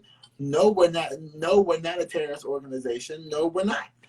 KKK, a Christian-based organization, they stand for what they believe in, but they do things that make people automatically afraid. Black Lives Matter, all we did was bust a few windows out. You don't see us killing nobody. You don't see us. And a lot of times it's not like they've shown video footage. There's people out there that are trying to make that movement look bad. Yeah. And a lot of times it's not even people who are part of the Black Lives Matter. Most of those protests are quiet. They're doing exactly what they're being seen. They are taking up space so that they are seen. And there's nothing wrong with that. And people have talked to me because I've tried to communicate with people, and they're like, oh, so you agree with them busting out windows? And I'm like, if it makes I don't think you should destroy anything, but in this case, if it's getting your attention, destroying them. Exactly. And I had to explain that to a coworker a few months ago. Like a coworker of mine, we got into it. We no longer work together now, thank God. But we got into it in a group chat because they made a statement about Black Lives Matter. This when I was still living in Richmond. They made a statement about the Black Lives Matter riot happening downtown, right across the street from VCU and Virginia Union. Virginia Union is my alma mater. So they made a statement in the group chat directed exactly to me. And they were like, do you feel as if people from your university overdid it? And I had to explain to them, not everyone in that riot went to Virginia Union, first and foremost. Not everyone in that riot was Black, first and foremost. And the crazy thing is, the people that started doing the destruction, they were white. So at the end of the day, what else can you say to me? You can't get upset because they chimed in. At the end of the day, they did what they believed they was right. Either you like it or you don't. Either you stand with it or you don't. Take your opinion, shove it, because I really could care less. And at the end, do not direct me in a group chat saying, oh, do you think people from your alma? First of all, nobody need to know I went to Virginia Union. That wasn't part of the conversation we was having in the group chat. We was asking about a training session. Then you brought up Black Lives Matter. For me, and I had to learn that not speaking on it was an issue. But for me, when Black Lives Matter came up in a work conversation, because I'm Black, and more than likely, in every setting I've been in since I graduated college, I'm one of the only Blacks. I'm not going to say anything because I already have a natural bias opinion about it because I'm Black. And that's okay. I will admit that. At the end of the day, because I'm Black, that's where I'm going first. And if you ask me, how do you feel about Black Lives Matter? Well, I'm Black. My life matters to me. So obviously I agree with the situation. I might not agree with everything they're doing, but I agree with it because at the end of the day, like I said, if we don't destroy it, you don't care. So we have to destroy cars. We have to destroy things. We have to act as seen. And yes, it's bad. Yes, it looks bad. But you do not know what's going through our mental mindset when we're doing it. We're not doing it to destroy it. We're doing it because, first of all, we know you got the money to replace it. Secondly, this is the only way we're getting your attention. And we have learned that if we put a little bit of negativity in a positive situation, that's going to be picked up first. So later on, the positive stuff is going to be researched. So if we it's just like if you have oil and vinegar. Yeah, they don't mix. But if you put it together, somebody's going to try to figure out why they don't mix. It's just like that with a negative and a positive situation. Yes, they do not mix. But if I throw a little bit of negativity into a positive situation, you're going to focus on the positive later on for real, because you're like, that little bit of negativity messed it up. And it's just like, I wouldn't say I'm a religious person, but I'm a very spiritual person. And I believe now that everything happens in this world for a reason. At the end of the day, Black Lives Matter became bigger than what it is because it had to happen. It was going to either happen today or tomorrow, but it had to happen. Somebody had to do something. And either somebody was going to end up dead and nobody was going to say anything about it, somebody was going to be dead and say something. George Floyd for us and Breonna Taylor for us was our breaking point. Yes, we said things when Sandra Bland was murdered. Yes, we said things when Trayvon Martin was murdered. But every time we thought we had a little bit of justice, it was gone. And it's the same thing with Breonna and George Floyd. We had a little bit of justice for a moment. And then forget what really happened. They're out. It doesn't matter. Or they get convicted for shooting up a wall. Nobody's saying anything about him shooting Breonna. You're worried about the neighbor's wall. Yeah. And that bothers me because why does a home mean more than somebody's life? Whether she was black, whether she was white, whether she was anything other than human being, her life mattered. Her life was important, and nobody gets that. You are upset because they shot up your wall. You justify that over her life. And then you pay her family money to shut them up so they leave it alone. That's not okay. It's not cool. And then you want to quote, this was the right thing for us to do. It was never the right thing it was okay for you to do because you got by with it. It wasn't the right thing. You did it to hide your ass. Pardon my French if you're on here and you are real spiritual, but you did it to hide your ass so later on you can say, well, the family took the money, so why does it matter? It still matters because it's going to happen to another black boy or another black girl or another Hispanic boy or Hispanic girl or another Jewish boy or girl. And it doesn't matter if you're a Jew and you're white or you're a Jew and you're black. If you're a Jew, you're in the same category as a black person. No one looks at you the same way they would look at a white Christian. We live in a Christianity-based world. So no matter what they think, Christianity started with white people. No, it didn't. It didn't. It traveled over the seas with our ancestors on the bottom of the boat. Because all we knew in that boat was family and God. When we got here, you were trying to figure out what we were doing when we were in our little huts or whatever you want to call them. Then all of a sudden y'all want to pick up our religion and take it. Christianity didn't start in America. Yes, it started in places in America. It did not start though. It flourished a little bit more. And that's the thing. And I keep saying this to everybody. I don't care what anybody has to say about it. America was black way before it was white. Because even as slaves, we overpopulated the white man. But because we did not know where we were or what we were capable of doing, they still won. Now that we're educated, half of us have more degrees than the white population. Now that we're educated, now that we are financially stable, now that we have our own businesses, now that we can survive on our own, they're scared because they don't know how we figured that out. We figured that out a long time ago when we were in shackles and chains. We talked about it in our native language. We spoke to each other and we were like, if we do this, we can do that.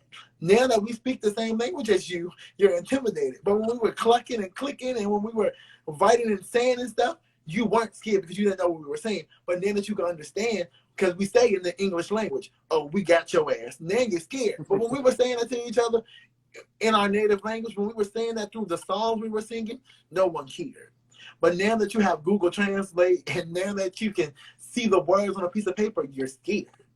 And that's what really bothers me because even as a white person that does stand for black people, some of them are scared because you can't hide that you support it. Back in the day, back in 1960, back in 1919, when all this stuff was going on, it was easy for you to be a part of the Underground Railroad and nobody know it. And people don't get it. The Underground Railroad is still a thing today. It's not called that. It's called Black Lives Matter. And that's what people don't get. It's still a thing. It just has a different name. It has a different look. It has a different smell. It has a different taste. But it's still the same thing. What Harriet Tubman was doing, Kamala Harris is doing now. It's the same thing. You just now have a different name to it. So you're scared because you're like, okay, so it's just like when we look at slave catchers. If you look at a police badge, it's the same shape, it's the same star. But nobody wants to talk about it because it has a new name. And that's the issue with people. When something gets a new name to it, you're automatically like, oh, this is different than, nah, baby boy, nah, baby girl. The KKK is the same. Just because they have new names don't mean they change. The Black Lives Matter is what the Underground Railroad was a long time ago. It's the same thing. It's just it has a different taste and a different texture to it now. And that's what the Black Lives Matter is trying to let people know. Nothing changed. It's just now we can actually do it because we don't need white America to support us. And that's what people are failing to understand. That's why people are scared, because even when they took everything from the Black community, we flourished. We have an enduring spirit, like I keep saying. We are going to fight until we have no more fight left. And what people are noticing, the only way you're going to stop Black Lives Matter is by getting rid of all of them. There's over 70 billion people in this world. Can't do that. You can't kill all of us. Yeah. Yes, we are a small part of it, but it's a lot of us. I think that one thing that I kind of noticed that when I was discussing things with people is when you talk about like the school shootings that have happened, when you talk about like 9/11 when that happened, when you talk to people about the emotions that they went through when something like that happened, they're like, America really got hit. The families really got hit, and they like felt it in their hearts. Like they're like, oh my God, if this happened to my children, oh my God, this could have happened to my family. But when I talk to them about Breonna Taylor, when I talk to them about George Floyd, they somehow have a disconnect. It's like you are personally, when you think of that, you're like, that could have been me. That could have been someone I loved. That could have been my family. That could have been someone at my church. That goes to your head. The problem is that's a person. That could happen to anyone. You should think, oh my God, what if someone came into my house and just started shooting, like busted down my door? And then people are going to say the bullets in the wall is what needs to be looked at. That should make anyone upset. Or they say they should have just complied. Well, Breonna could not comply. She was asleep. George Floyd, he complied, but he couldn't breathe. And he said in the video, I can't breathe. And then it's even worse because the man is crying for his dead mother in the end of the video, right before he takes his last breath. And it bothers me because white people make the situation something that it's not. The man died at the hands of an officer. The man was unarmed. The man did nothing wrong. The man was a businessman. He had a future. And the issue for it with me is you are justifying the fact that the man was murdered, whether it was intentional or not. He was murdered at the hands of an officer. So you cannot say, hey, he should have complied. He complied. He complied. He did everything he needed to do. But the only thing he didn't do was be a white man. And nobody wants to admit that. And Ben, you can say this for a fact. If it was you or your father or your cousin or any man in your family, as soon as you said, I can't breathe, they would have lifted their knee.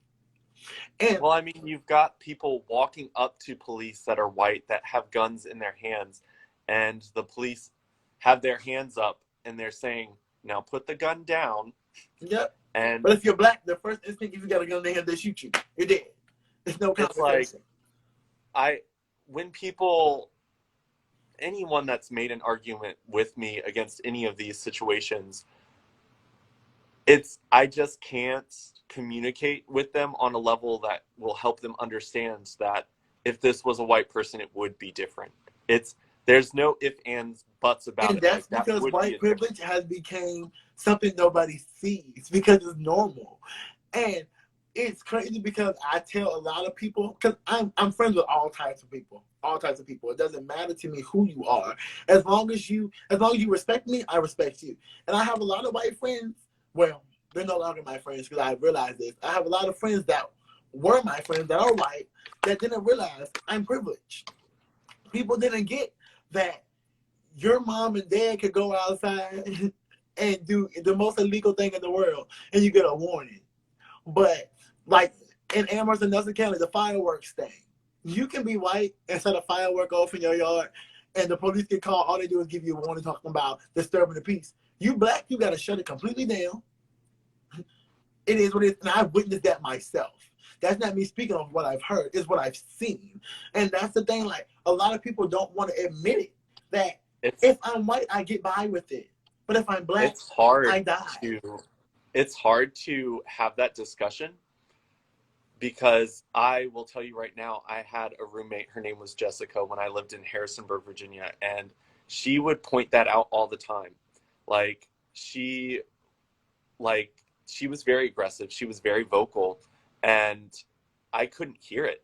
Like, I did have like my white privilege earplugs in, and she called me out on it all the time, and I would get offended by it because, like I've told you, I've always fought for equality, and I thought I was doing that. But I was too young and not educated on the topic of what white privilege was. And I couldn't hear it. She was saying it, and like, everything she was like, she was screaming it at me. She was telling me that the things that I was saying was ignorant because of white privilege, and I couldn't hear it. And it's crazy to say now that I'm 32 years old, now that 2020 has happened, now that hundreds of my friends have reached out to me. I've had people call me out on it online. I've posted things where people are like, that's your white privilege. And instead of being offended by it now, I am taking it as, this person doesn't hate me. I know that you are a friend of mine. I know my friend Paula, my friend Courtney, my friend Sydney, Natasha, you guys are friends of mine, and you aren't trying to say white privilege as a way to stab me in my heart. Open your eyes, because I feel like, and that's like, I love Nelson County. I always will. Nelson County is my home. Amherst County is my home. I love those two counties. But that's what a lot of people in Nelson County aren't getting. A lot of people in Amherst County aren't getting. It's a white privilege community. And they get upset when we as black people in Nelson County and Amherst vocalize how we feel. But the thing is, now we're finally free to do it. And you're getting upset, you're saying this, and then you hit us with the, well, maybe if your people will stop. And that's where the privilege comes. That's where you don't realize our people, but as soon as we say your people, you're offended. And that bothers me because, this is where I think me and a lot of my white friends butt heads in school, because I always knew what white privilege was, whether it was spoken about or not. I could always know, like, white privilege isn't only what you are capable of doing, but it's capable of what you're receiving as well. And I will always tell my friends, I had a voice out of this world. Where was a lot of things that I knew when I did a solo for it, I deserved that. I deserved that solo. Whether it was my best performance or not. And it's not me being arrogant, it's not me being cocky, because it's a million people in this world that can sing better than me. But I knew when it came to show choir, if I went for a solo, I deserved it.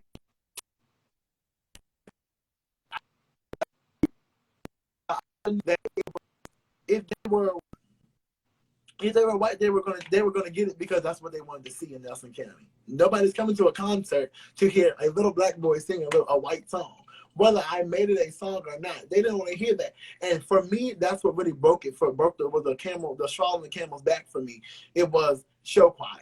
I learned so much through Nelson County Show Choir. And I love the director. I love Mr. Belcher. He will always be one of my favorite teachers. But I also learned that everything he did was for a reason, for him. It wasn't to make us look good. It was to make him look good. So if you had a song that needed a little black flavor to it, the black person gets it. But if it's a song that needs to stay calm and collected and cool and in that little box, it has no flavor at all. And I'm not being funny, because I love country music. I will always love country music. But if it's a song that doesn't need a little spice or anything to it, he would give it to a white kid. And then we would ask, why did they get that solo? Well, they sang it better than you. No, they didn't, because I sing every key perfectly. I can read music in my sleep. So there was no way in hell they did that better than me. But it's okay. I'm going to let you have it. And because I was young, I was underage, I didn't have anything going for myself. Now, I am working on my own EP. I have so much going for myself now. So it's like, hey, I deserve better than that. And that's why if my school was to ever do to an alumni show choir, I would not be a part of it because I would never put myself in a situation where I get less than what I deserve. And that's a white privilege. White people get more than they deserve. Some things are just handed to y'all, and you can say that for a fact. Some things are just handed to you. You can go to an interview as a black person and have the same credentials as a white man. You can have a first name that makes you even seem white. But as soon as you get to the interview and they see the color of your skin, it no longer matters. But you can go up against a white person who has none of the credentials you have, none of the experience you have, none of that, and they get the job. And then you ask yourself, did I do something wrong? And that's one thing that it bothers me because as a black person, we often doubt ourselves because we don't realize our worth. Because we've been put in the second place because of that white privilege or because of just the fact that we're black. And it's crazy because I think that black people, we work so hard to get to where we are. And like we said earlier, an hour ago in this conversation, no matter what we do, we can get to the very top. We can be crowned king and queen. And next thing you know, it's knocked off like we're a jester or a joker. And that bothers me because it's like we constantly in the black society tell our kids and we tell the younger people that are younger than us what our parents told us: you are royalty. You are a king. You are a queen. You are black. You are beautiful. Own it, claim it, love it. We tell them that. But then at the end of the day, they can't do that because it's so scared to do that. It's so scared to say, my hair is my crown. My skin is my cloak. I am black. I love being black. I appreciate being black. I'm blessed to be black because at the end of the day, if you're darker than me, or if you're lighter than me, or if you're my skin tone, that's an issue. Because white people don't get that black is beautiful. Just like it's okay for you to say white is beautiful, but as soon as you say black is beautiful, you're asking questions. So what makes you so good? But we don't ask you that if you're white. What makes you so much better than us? Is it the blue eyes? Is it the straight hair? Is it the natural blonde hair? Is it the acne-free skin for some of you? Is it the pretty voice? Is it the way you carry yourself? Is it the way you can dress? Is it the way you can style your clothes? We don't ask you that. We don't say to you, what makes you so good? But then when we do ask you what makes you so good, we're racist. We don't appreciate, we don't understand what you went through. And I hate it when my white friends will pull that card. You don't know what I went through to look like this. You don't know what we go through to maintain the looks that we have. Black girls and even black boys are spending money on perms to straighten their hair so it can look white and silky. They're spending money on clothes so they can dress like their white friend. We were never created to be the same. We were created to be different. But it's hard for a black girl or a black boy to do that because all we know is you have to fit in. And if you don't fit in, it's done for you. And where we grew up at, that was the biggest issue. And I suffer with that myself. Like, I've always been this person where I hate baggy clothes. That's always been me. But as I got in high school, it was like, well, my best friend Nick has on tight clothes. My best friend Justin has on tight clothes. It's a look for them. Why can't I wear that? And I remember I would ask my mom because I had a single mom up until I was 13. She raised me by herself. And I used to ask her or talk to her about it. Like, am I different because my dad isn't in my life, but my wife has both of his parents? Little did I know, my white friend's family was dysfunctional. My family was perfectly fine. We talked about everything. We communicated everything. My friend lived with his father for years. His father didn't even know the boy, didn't know he was in any type of sports or anything like that. And I had to realize what I thought was bad in my life is completely opposite. But because of my friend being white, and I was used to them getting what they wanted, in my eyes, to me, it was like, oh, you live a great life. You have a grand life. Your dad is there. Little did I know his dad was there physically, mentally, and emotionally. I had my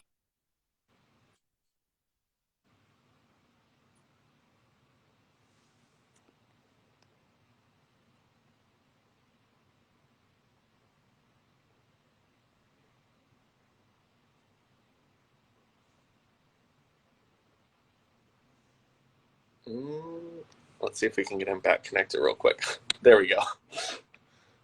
I think the service or something is like messing up here. Yes. I could hear you and you started like getting blurry and then you like disappeared. But yeah, I definitely understand that.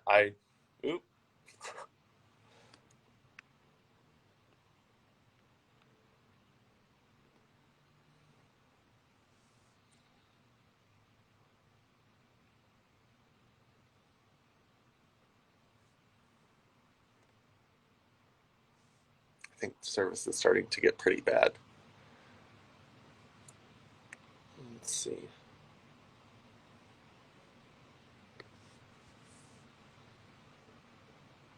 I don't know if it's on my side or his side, but something's not connecting. I think it's storming outside. I'm not gonna look though. But yeah, like I was saying, it's for me, white privilege was something that was always prominent. Yeah. Whether it was talked about or not, you could see it.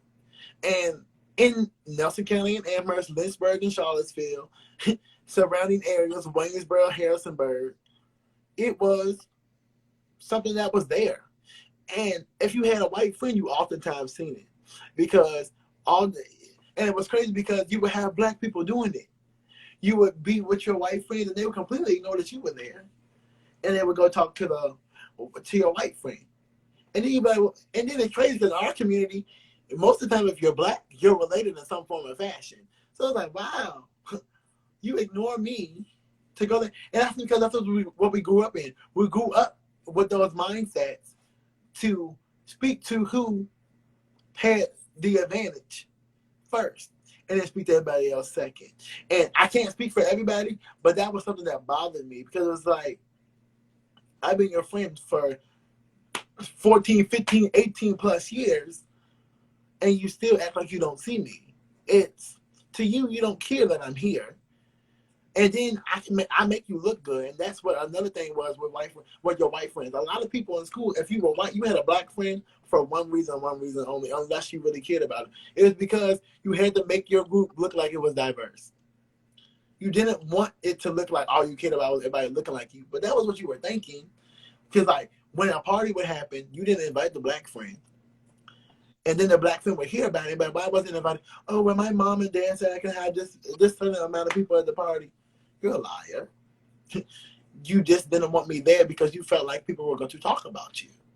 Oh, they had the black boy there. They had the black girl there. And that's another reason why I hate Nelson County and Amherst. I love it, but I hate it because it's a white privileged community. And when Black Lives Matter started to come into Amherst, that was a culture shock for the whole world. It was, oh my God, this is the end of the world for white people in Amherst and Nelson County because they weren't used to it. And it's like, we've always had the power, and now somebody's finally coming in here and putting us in our place, and we don't know how to take it. And that's because it's just I think like the big thing is the problem in our nation isn't black people. The problem is because racism is spoken about. We talk about it all the time. Even in history books, in classes, they talk about racism being bad. Yep. But white privilege is never discussed. And I will say, like, I would say white privilege is the problem that needs to be solved. Racism, like, you're going to have people who don't like people because they're different. The problem is our nation has white privilege. White privilege exists, and it's not spoken about to the point where I thought that I was good. I was like, I don't treat people negatively because they're different than me. But you didn't realize it. But what I didn't realize was the world already gave it to me because of this color of my skin, and me not accepting or taking the time to listen to people who called me out for it, that's the problem. That's what's wrong. Like, I think because I read the book White Fragility, and a lot of people have pointed out that that's a horrible book to read. They think that it's not. And I was like, I think that book is what really opened my eyes to the fact that white privilege is a problem. Being black is not a problem. The stereotypes that are given to you is not the problem. Those are consequences that you guys have to deal with because white people are the problem, but because we are in power, we don't have to deal with that problem. And I don't understand how to get people to, because I've argued with people about that being the issue, and I even had someone say, why are you fighting this so hard? You are benefiting from this. And I was like, because people I love are being oppressed by this is why I think that we need to fight for it. I don't care about my privilege that I'm going to have to give up, because I don't think I deserve it if I didn't earn it. And because I've had to fight for equality for the LGBT community, like, I would rather do that than be handed something. And that's the issue, that people, it's hard to ask white people to understand something that they're doing wrong when society is built on that wrong. Society gives us everything we want. We walk into a place where there's tons of white people and there's one black person, and we don't realize how uncomfortable that person is. We should. We don't need to be overly nice or treat them differently because they are the minority in the group, which I think is the big issue with white fragility. Is all my friends say that it makes white people start treating black people like they need handouts or pats on the back, and treat them like they're pets instead of people. And I can see, after reading multiple other books, how the perspective is definitely different when it's a black author pointing it out versus a white person pointing out the white fragility. But that's like what I was saying before. We need everybody. So my friend Jessica, that was throwing white privilege out every single sentence and calling me out for it, I couldn't hear her. And it's sad, but I couldn't hear her. It took my friend Paula, who said, hey, this is what my mom told me. Did your mom ever tell you this? It took that type of person to open my heart to it. And then after my heart was opened in that way, I could then hear what Jessica had been telling me all along. And that's why I say it takes everyone. It takes someone screaming. It takes someone breaking something. It takes someone that is open and caring. It, like, there's situations where maybe there's a white racist and they get hurt and they end up in the hospital and there's a black nurse taking care of them. Sometimes it takes that situation to open someone's eyes. But we have to keep doing it. We have to keep pulling people on board. And I would keep moving forward no matter what. Like, since this has all been starting in 2020, I've been called out 1,000 times. And I apologize. And I ask, how can I do better? Because I want people to realize that I do care. And I'm going to keep doing it. And I'm going to mess up 1,000 times. And something that you might think is what I should be doing, someone on my social media will say, hey, I don't like that you're doing that. And all I can do is apologize for it, ask them for their advice as well, and try to blend as much as I can. Because at the end of the day, like, we have to keep getting people on board. Like, we have to keep educating people. And I think I've talked to a lot of people about what I think would be the ultimate solution. And it is, we have to educate the young. Like you were saying, the 70-year-old people that are racist, they're going out. But the problem is they're spewing their hate down. It's a trickling effect. It's like a raindrop. It falls. We've got to put an umbrella there, and we've got to educate them. And yes, you're going to get pushback. White racist people aren't going to be happy that white privilege is being taught in the elementary school. They're not going to be happy that LGBT is being taught as something that needs to be accepted in the schools. But we have to do it. We have to push back. And yes, we might lose a couple fights, but that's where I think it begins. Because like you were saying, when we were kids, we weren't black and white. We were kids enjoying each other's company. We were boy and boy, girl and girl. We were taught. We looked alike each other because we were kids. Exactly. No kid so I think that's where we've got to educate them. I think that is where we have to start saying, hey, your black friend that's sitting right beside you that you love playing with is going to be treated differently when he goes out into the world. And we need you to be there to help him and realize you, as a white kid, are going to walk out into the world and be handed something that you didn't work for at all. That your friend that's sitting right beside you is going to have to bust his ass off to be lucky enough to get half of what you are handed just because of who you are. And that needs to be taught. That needs to be said. And that needs to be understood. And I've been talking to authors that are creating books that are putting that information out there in a way that a child's mind can absorb it. Because things that we talk about as an adult, children can't wrap their mind around it. We have to talk to child psychiatrists who understand the child's mind and what they are capable of absorbing. Because I bought the Harriet Tubman movie, and my 4-year-old nephew picked it up, and he goes, "Is this Black Lives Matter?" That's my buddy. Because like he hears it enough, he doesn't understand it to the full degree that we're speaking of it, but he hears it in our household to where when he sees something like that, Black Lives Matter is triggered in his mind. And that's what we need. We need our children to be open-minded.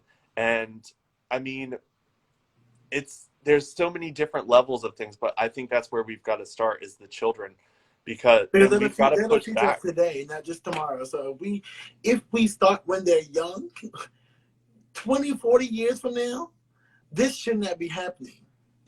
And that's the problem that we have, because we're so afraid to allow a child to really see the truth. And it's what we do as parents. We hide it. We hide the name. We hide the ugly. We're trying to protect them from it. Yes, we're trying to protect them, but really keeping them from it, it only harms them in the long run. Yes, it saves them while they're young, but later on, when they hit 10 years old, and that one parent of that one white friend they have say to them, "Oh, I don't want you around my child because you're Black," that's when the issue begins. And then they come home and they don't understand what happened. And then we have to say, well, this is what's going on. When we should have it's just like the birds and bees talk. It's just like the talk about when we have a child and they're autistic or they don't understand, they learn different. It's the same thing, whether it's titled the same thing, whether it looks the same, whether it smells the same, whether it tastes the same. It's the same thing. We have to start addressing the big things that are minute at first, because every minute thing grows to be a large thing. It's just like a boo-boo. If you don't take care of it when it first happens, it gets worse. And that's what people don't get. It gets worse, whether we speak about it or not. Black Lives Matter, because for a long time they didn't. And people don't get it. When I was 5, my mom wasn't talking to me about it was okay to be Black. Yes, when I got older, my mama started to tell me, yes, Lance, you and Lauren, which is my twin sister, you and Lauren have to be mindful of what you do and who you do it with because of the color of your skin. To me, I didn't get that. I didn't understand that. And then as I got older, and when I finally decided to go to Virginia Union University, because I was not going to college, I was so depressed with my life and so upset with my life because where I wanted to go didn't accept me. A white institution did not accept me. I wanted to go to Christopher Newport for the longest. They did not accept me, so my spirit was broken. But Union gave me half of a scholarship for my first 2 years. I went. When I got there, the first 3 months were terrifying, petrifying, scary, because I finally seen Black people that looked like me but were not me. And for me, it was scary because I had grew up in a society where all I seen was white. And yes, I had Black people that I went to school with. And if you ever been to Nelson County is pretty diverse. It's basically split 50-50 each way. But for me, I was not used to seeing everybody being Black and then 2 white people on my campus. Well, then when I got to college, I feel like you kind of touched on it. Like even Black people are convinced by the societal structure that Black is bad. And one thing that it's crazy, when I moved back here to Lynchburg, the gay community is convinced that the gay community is disgusting. I dated someone who went to Liberty University, and the worst university to go to if you're part of that society. He was just like, he thought that him and I were a special gay from this area, like we were pure gays and the rest of the community was disgusting, because in this area, the churches, our families, our friends all talk about how gays are disgusting. And it has infected the community to where gay people think that they are a special Christian, like well brought up gay, where they see the rest of the community as disgusting. And that's not an issue with the gay community. That's an issue with the society that we are brought in to make us believe that that is bad. And we somehow think that we are better because we are part of the Christian group. And that's what they want you to believe, that the other group is bad. But you're in the Christian group and they're still telling you in church that homosexuality is sending you to hell. And then what really bothers me, and it's not just for homosexuals, it's also for black people, white people. If you really read the Bible, I'm a preacher's kid first and foremost, so the Bible is what I know. I know it inside and out. And it says in the New Testament, above all these things, love. So why am I sinning? Because I decided to love who I want to love. That's all he asked me to do. And then later on, he didn't say love a woman because you're a man. He didn't say that. He said above all these, love. So I'm doing what I was told to do. I love him. And either you can like it or dislike it. But at the end of the day, you can't tell me I'm wrong for doing what I believe is right to do. And at the end of the day, I didn't wake up and say, oh, I'm going to be gay. That wasn't my instinct. I didn't wake up and choose my lifestyle.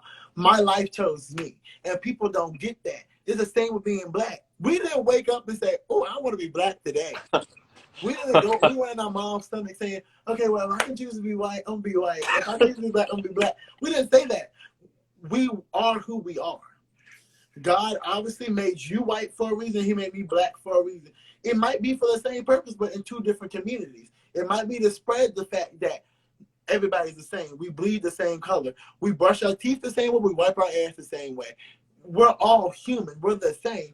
We're produced the same way. We're created the same way. The only thing that's different is the way my skin looks compared to yours, is the way my nose is beard compared to yours, the fullness of my lips, the texture of my hair, the shape of my ears, the way I'm shaped, the way I walk, the way I talk. That's the only difference. But at the end of the day, when we get to heaven or when we die or go wherever we're going, he's going to look at us and say the same thing.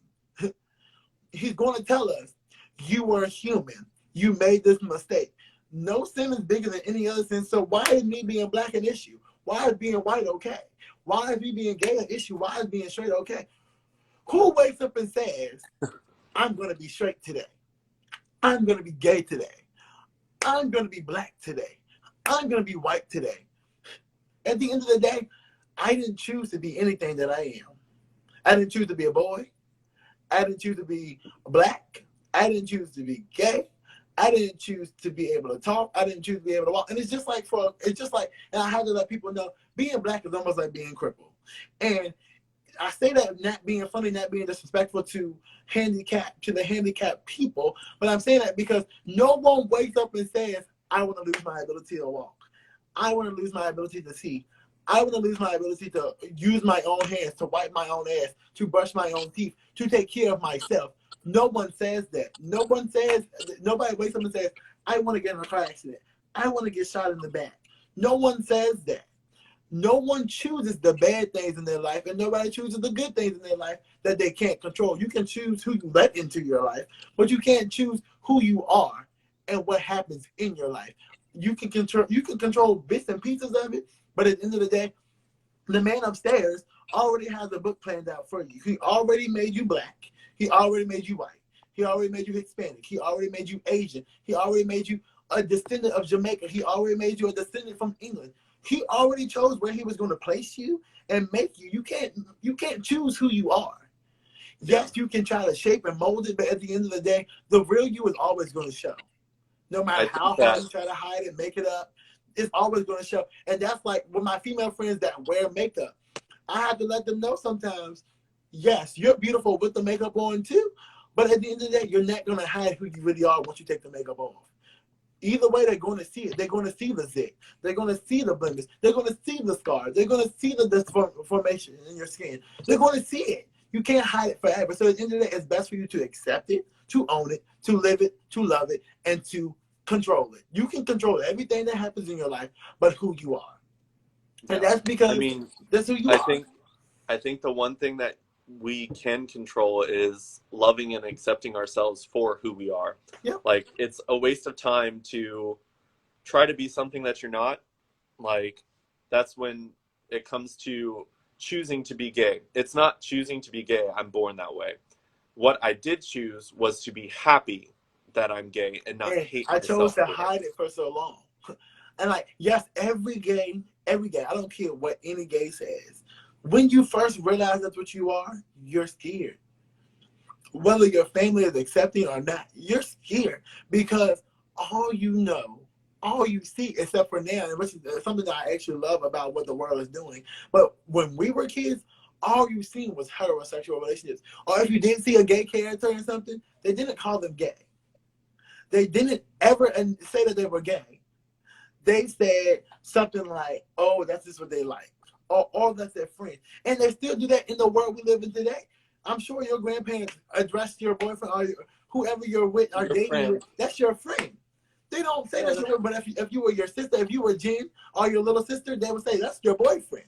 And that's just because that's what society has created to happen, and that's what it is. It's always going to be your friend, regardless. They're not going to put that partnership adjective in front to let you know this is what it is. Yeah, I mean, I've gotten pretty loud when people refer to my boyfriends as my friend. I'm like, boyfriend, my significant other.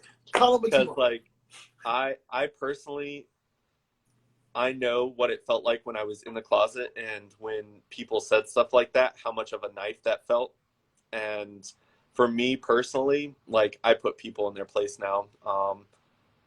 I would say I do have privileges that give me that capability. I have been in places where I can't say that, and it's scary, and it's a horrible feeling to be. But when I do have the power over something and I can do it, I do it, just because I don't want anyone around me to be listening and not hear me stand up for that, because they deserve not to feel the way that I felt back in 2007 when I came out. I remember how horrible and scary that was, and I fight and I silence people. I would rather someone say a homophobic slur and me stand up and say, shut your mouth, and that little gay kid that's not out yet hear that and be like, there's someone fighting for me. That's why I put the equality sticker. That's what I learned as a gay person. A lot of the times we get offended because of what people say, but at the end of the day, you should never be offended to the point where you don't stand up for yourself. Because at the end of the day, that only makes you weak. And like you said, that one little gay kid or gay girl or boy, that one little trans kid that does not know who they are yet, that is going through in their head like contemplating suicide or afraid to tell their family, this is who I am. If you don't say anything and you're part of the community that they know they're a part of, you already let them know, well, they're a grown man. He's 24, he's 32, he ain't saying nothing, so why should I ever say something? They're still scared. You're making them afraid to be able to be them. And then you're wondering why the suicide rates in this world are going skyrocketing. And it's not just the black little straight kids or the white little straight kids. 95% of the time, that kid that killed themselves is battling with their sexuality. And sexuality is something that is not discussed. People don't want to talk about it. And it's just like, once again, being black. People don't want to talk about it. You cannot choose what you are. You can choose who you are, but you can't choose what you are. Usually it's the uncomfortable situations that they tell us is taboo to talk about is exactly what needs to be talked about in society. Race is something that you're not supposed to talk about. Religion, politics, your pay, and things like this. That's stuff that needs to be discussed. Like, ain't nobody gonna work a job forever and they getting paid $12 an hour, and you're doing something that you should be getting paid $30 to do. Nobody's gonna do that. I mean, I've had female coworkers that have brought up, they're like, oh my gosh, like I just got a raise, I'm getting paid this much. And I don't say anything because I'm sitting here and they're talking like, they're like, I've been working for 3 years, I finally got and the you're raise. Literally like, I started where you just got. And it's hard for you because you're not supposed to discuss your pay between your coworkers. But when you find out that somebody that you're doing the same exact thing as getting paid more or less, it starts to make you question.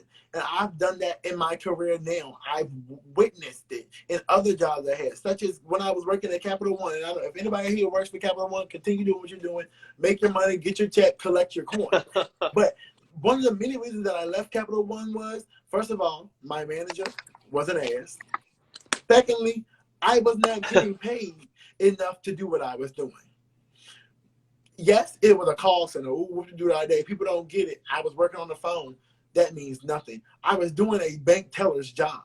So I should have been getting paid a bank teller's salary. It shouldn't have been $17, $18 an hour. It should have been $25 an hour or more. I left. I went to become a preschool teacher. Virginia has this thing where they don't like to pay you what you deserve. I left. I and my mother always told me, do what you believe is best for you. Yes, I left with no plan, no action plan to what I was going to do. I figured it out. And one thing about me that anybody that knows me for real can say is I'm never without something if I really need it. I will take, and I'm not too good to work at McDonald's, and I want everybody to hear me say that right now. I'm not too good to take my ass back to Amherst, Virginia, and work at McDonald's. I'm not too good for that. But I would not work unless they pay me what I was worth. And that's the thing. Now I live in North Carolina. I'm happier than I've ever been in my life now because I'm doing what I love to do. Whether it is an everyday thing that I'm doing it, I'm happy. I'm not forcing myself to get up and make this money. I'm not forcing myself to do that. I love what I do. I love going to work every day and making a child laugh. I'm making a child smile. And yes, my kids today told me I was mean. I'm okay with being mean because I've learned that if I'm mean to you just enough, it makes you a stronger person. It's helping the little black kid in my class or the little Vietnamese kid in my class or the Jewish kid in my classroom understand it's okay to be who you are regardless. People are always going to be on your back, whether it's homework or not. They're always going to be on your back. Own who you are. And that's what I teach my kids every day. Whether it's through a book that they have to read, whether it's through a math problem they have to solve, I let them know every day, I'm not going to do this for you. You have to do it for yourself because that's the world we live in today. No hand-me-outs. Whether you I'm learning now whether you're white, black, Vietnamese, Jewish, Christian, Buddhist, any of that. Hand-me-out no longer exists unless your mom and dad are rich. And that's because society slowly, every year, well, rapidly now, it goes up. It doesn't matter if your dad is a doctor. My mother and my father make great salaries in life. And I know if I really wanted to, they would take care of me. But that's not how I want my life to be because they're going to, God forbid it happen any day soon. But my parents are going to die one day. And God forbid I die before them. They won't be able to take care of me. I won't be able to take care of them. So I'm teaching my kids nowadays, you have to figure it out for yourself. No place like Nelson. Yeah, Nelson County. But because anyways, but literally, and I'm teaching my kids that like I have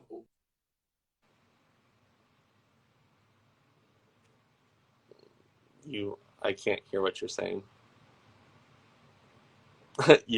Did someone just try to call you?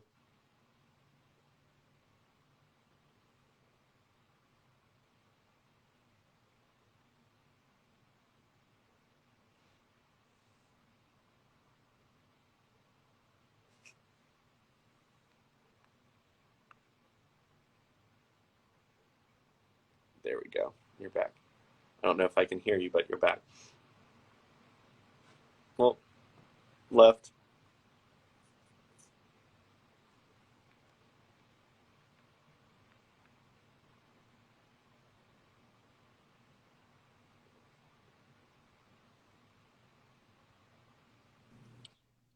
Sorry, my mama interrupted.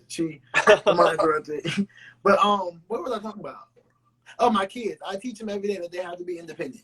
And there's nothing wrong with asking for help. But when you have all the resources there, use them. And that's what we're doing with Black Lives Matter. We have the resources and we're using them. That's what we're doing with the LGBTQ AI community.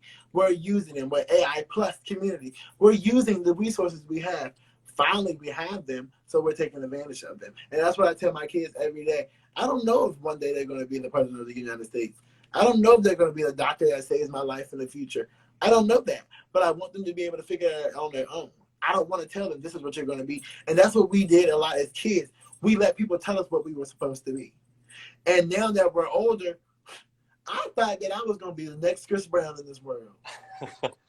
Here I am now. I'm a teacher. I'm nowhere near where Chris Brown is, financially, style-wise, but I'm happy with my life. Yeah. Yes, Chris Brown ain't got to do nothing but open his mouth and sing a note. I have to go to work every day at 7:50 in the morning. But I'm okay with that because I'm doing what I love like he's doing. And that's what I tell my kids every day. Do not be afraid to tell me how you feel.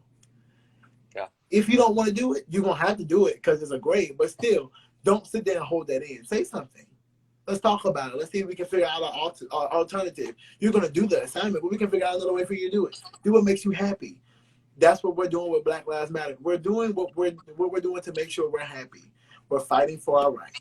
We're fighting to be able to get treated like whites are. And the crazy thing is, we are. I don't know what that means, but we are. Is it artificial intelligence? If it's AI, I mean, But where I they don't see know. that at? But Anywho, but Black Lives, we're fighting now because although it's no longer the four colored sign for white signs, it's still that mindset. And I've seen that in restaurants in the Nelson County area, such as Vito's, such as you always can tell. Oh, he asked what AI stands for. Asexual is the A. I don't know what the I stands for. Intersex, something like that. yeah. You can ask Ben that. That's his area. Yeah. They wrote it down. It's Okay. Oh, I was nice. confused for a second. I was like, okay, Yeah, I was confused. artificial I was like, intelligence, we didn't talk about that. I'm lost. But But it looks yeah. like my phone is getting to 2%, so Yes. my Mine phone is is about to dying die really too, so quickly. we're on the same page. So I want to end this before my phone dies. Otherwise, this live won't be saved at all. Won't be. But I really appreciate this conversation. I think that this is definitely conversations that need to be had everywhere. Hopefully, this inspires other people to go out and start having those types of discussions. And hopefully, we can do something like this again. Maybe Definitely. we can do something for my YouTube channel. You know how to find me. You know how to find me. I know where you're at. And if you can't find me, Raven can. So you definitely know how to get in touch with me. Perfect. Well, thank you so much for doing this with me. I You're really welcome. appreciate it. And hopefully everyone that's watching this, you guys can go follow him. He might not follow you back if he doesn't know you. Have your But you picture. can go If you follow don't have your him. picture, I'm not following you back. And please go But- vote. Go vote. Please go vote. Yes. Please go Yeah. vote. We That's live in a so time where important. it really is needed. Go vote, please. Whether you agree Amen. with politics or not, vote. Yep, most definitely. Well, I'm going to let you go. I've got an hour drive home. And Have fun with you... that. I'm home. Yeah. Well, it was great talking to you, and we'll keep in touch. You too. Bye, Ben. Have a good one.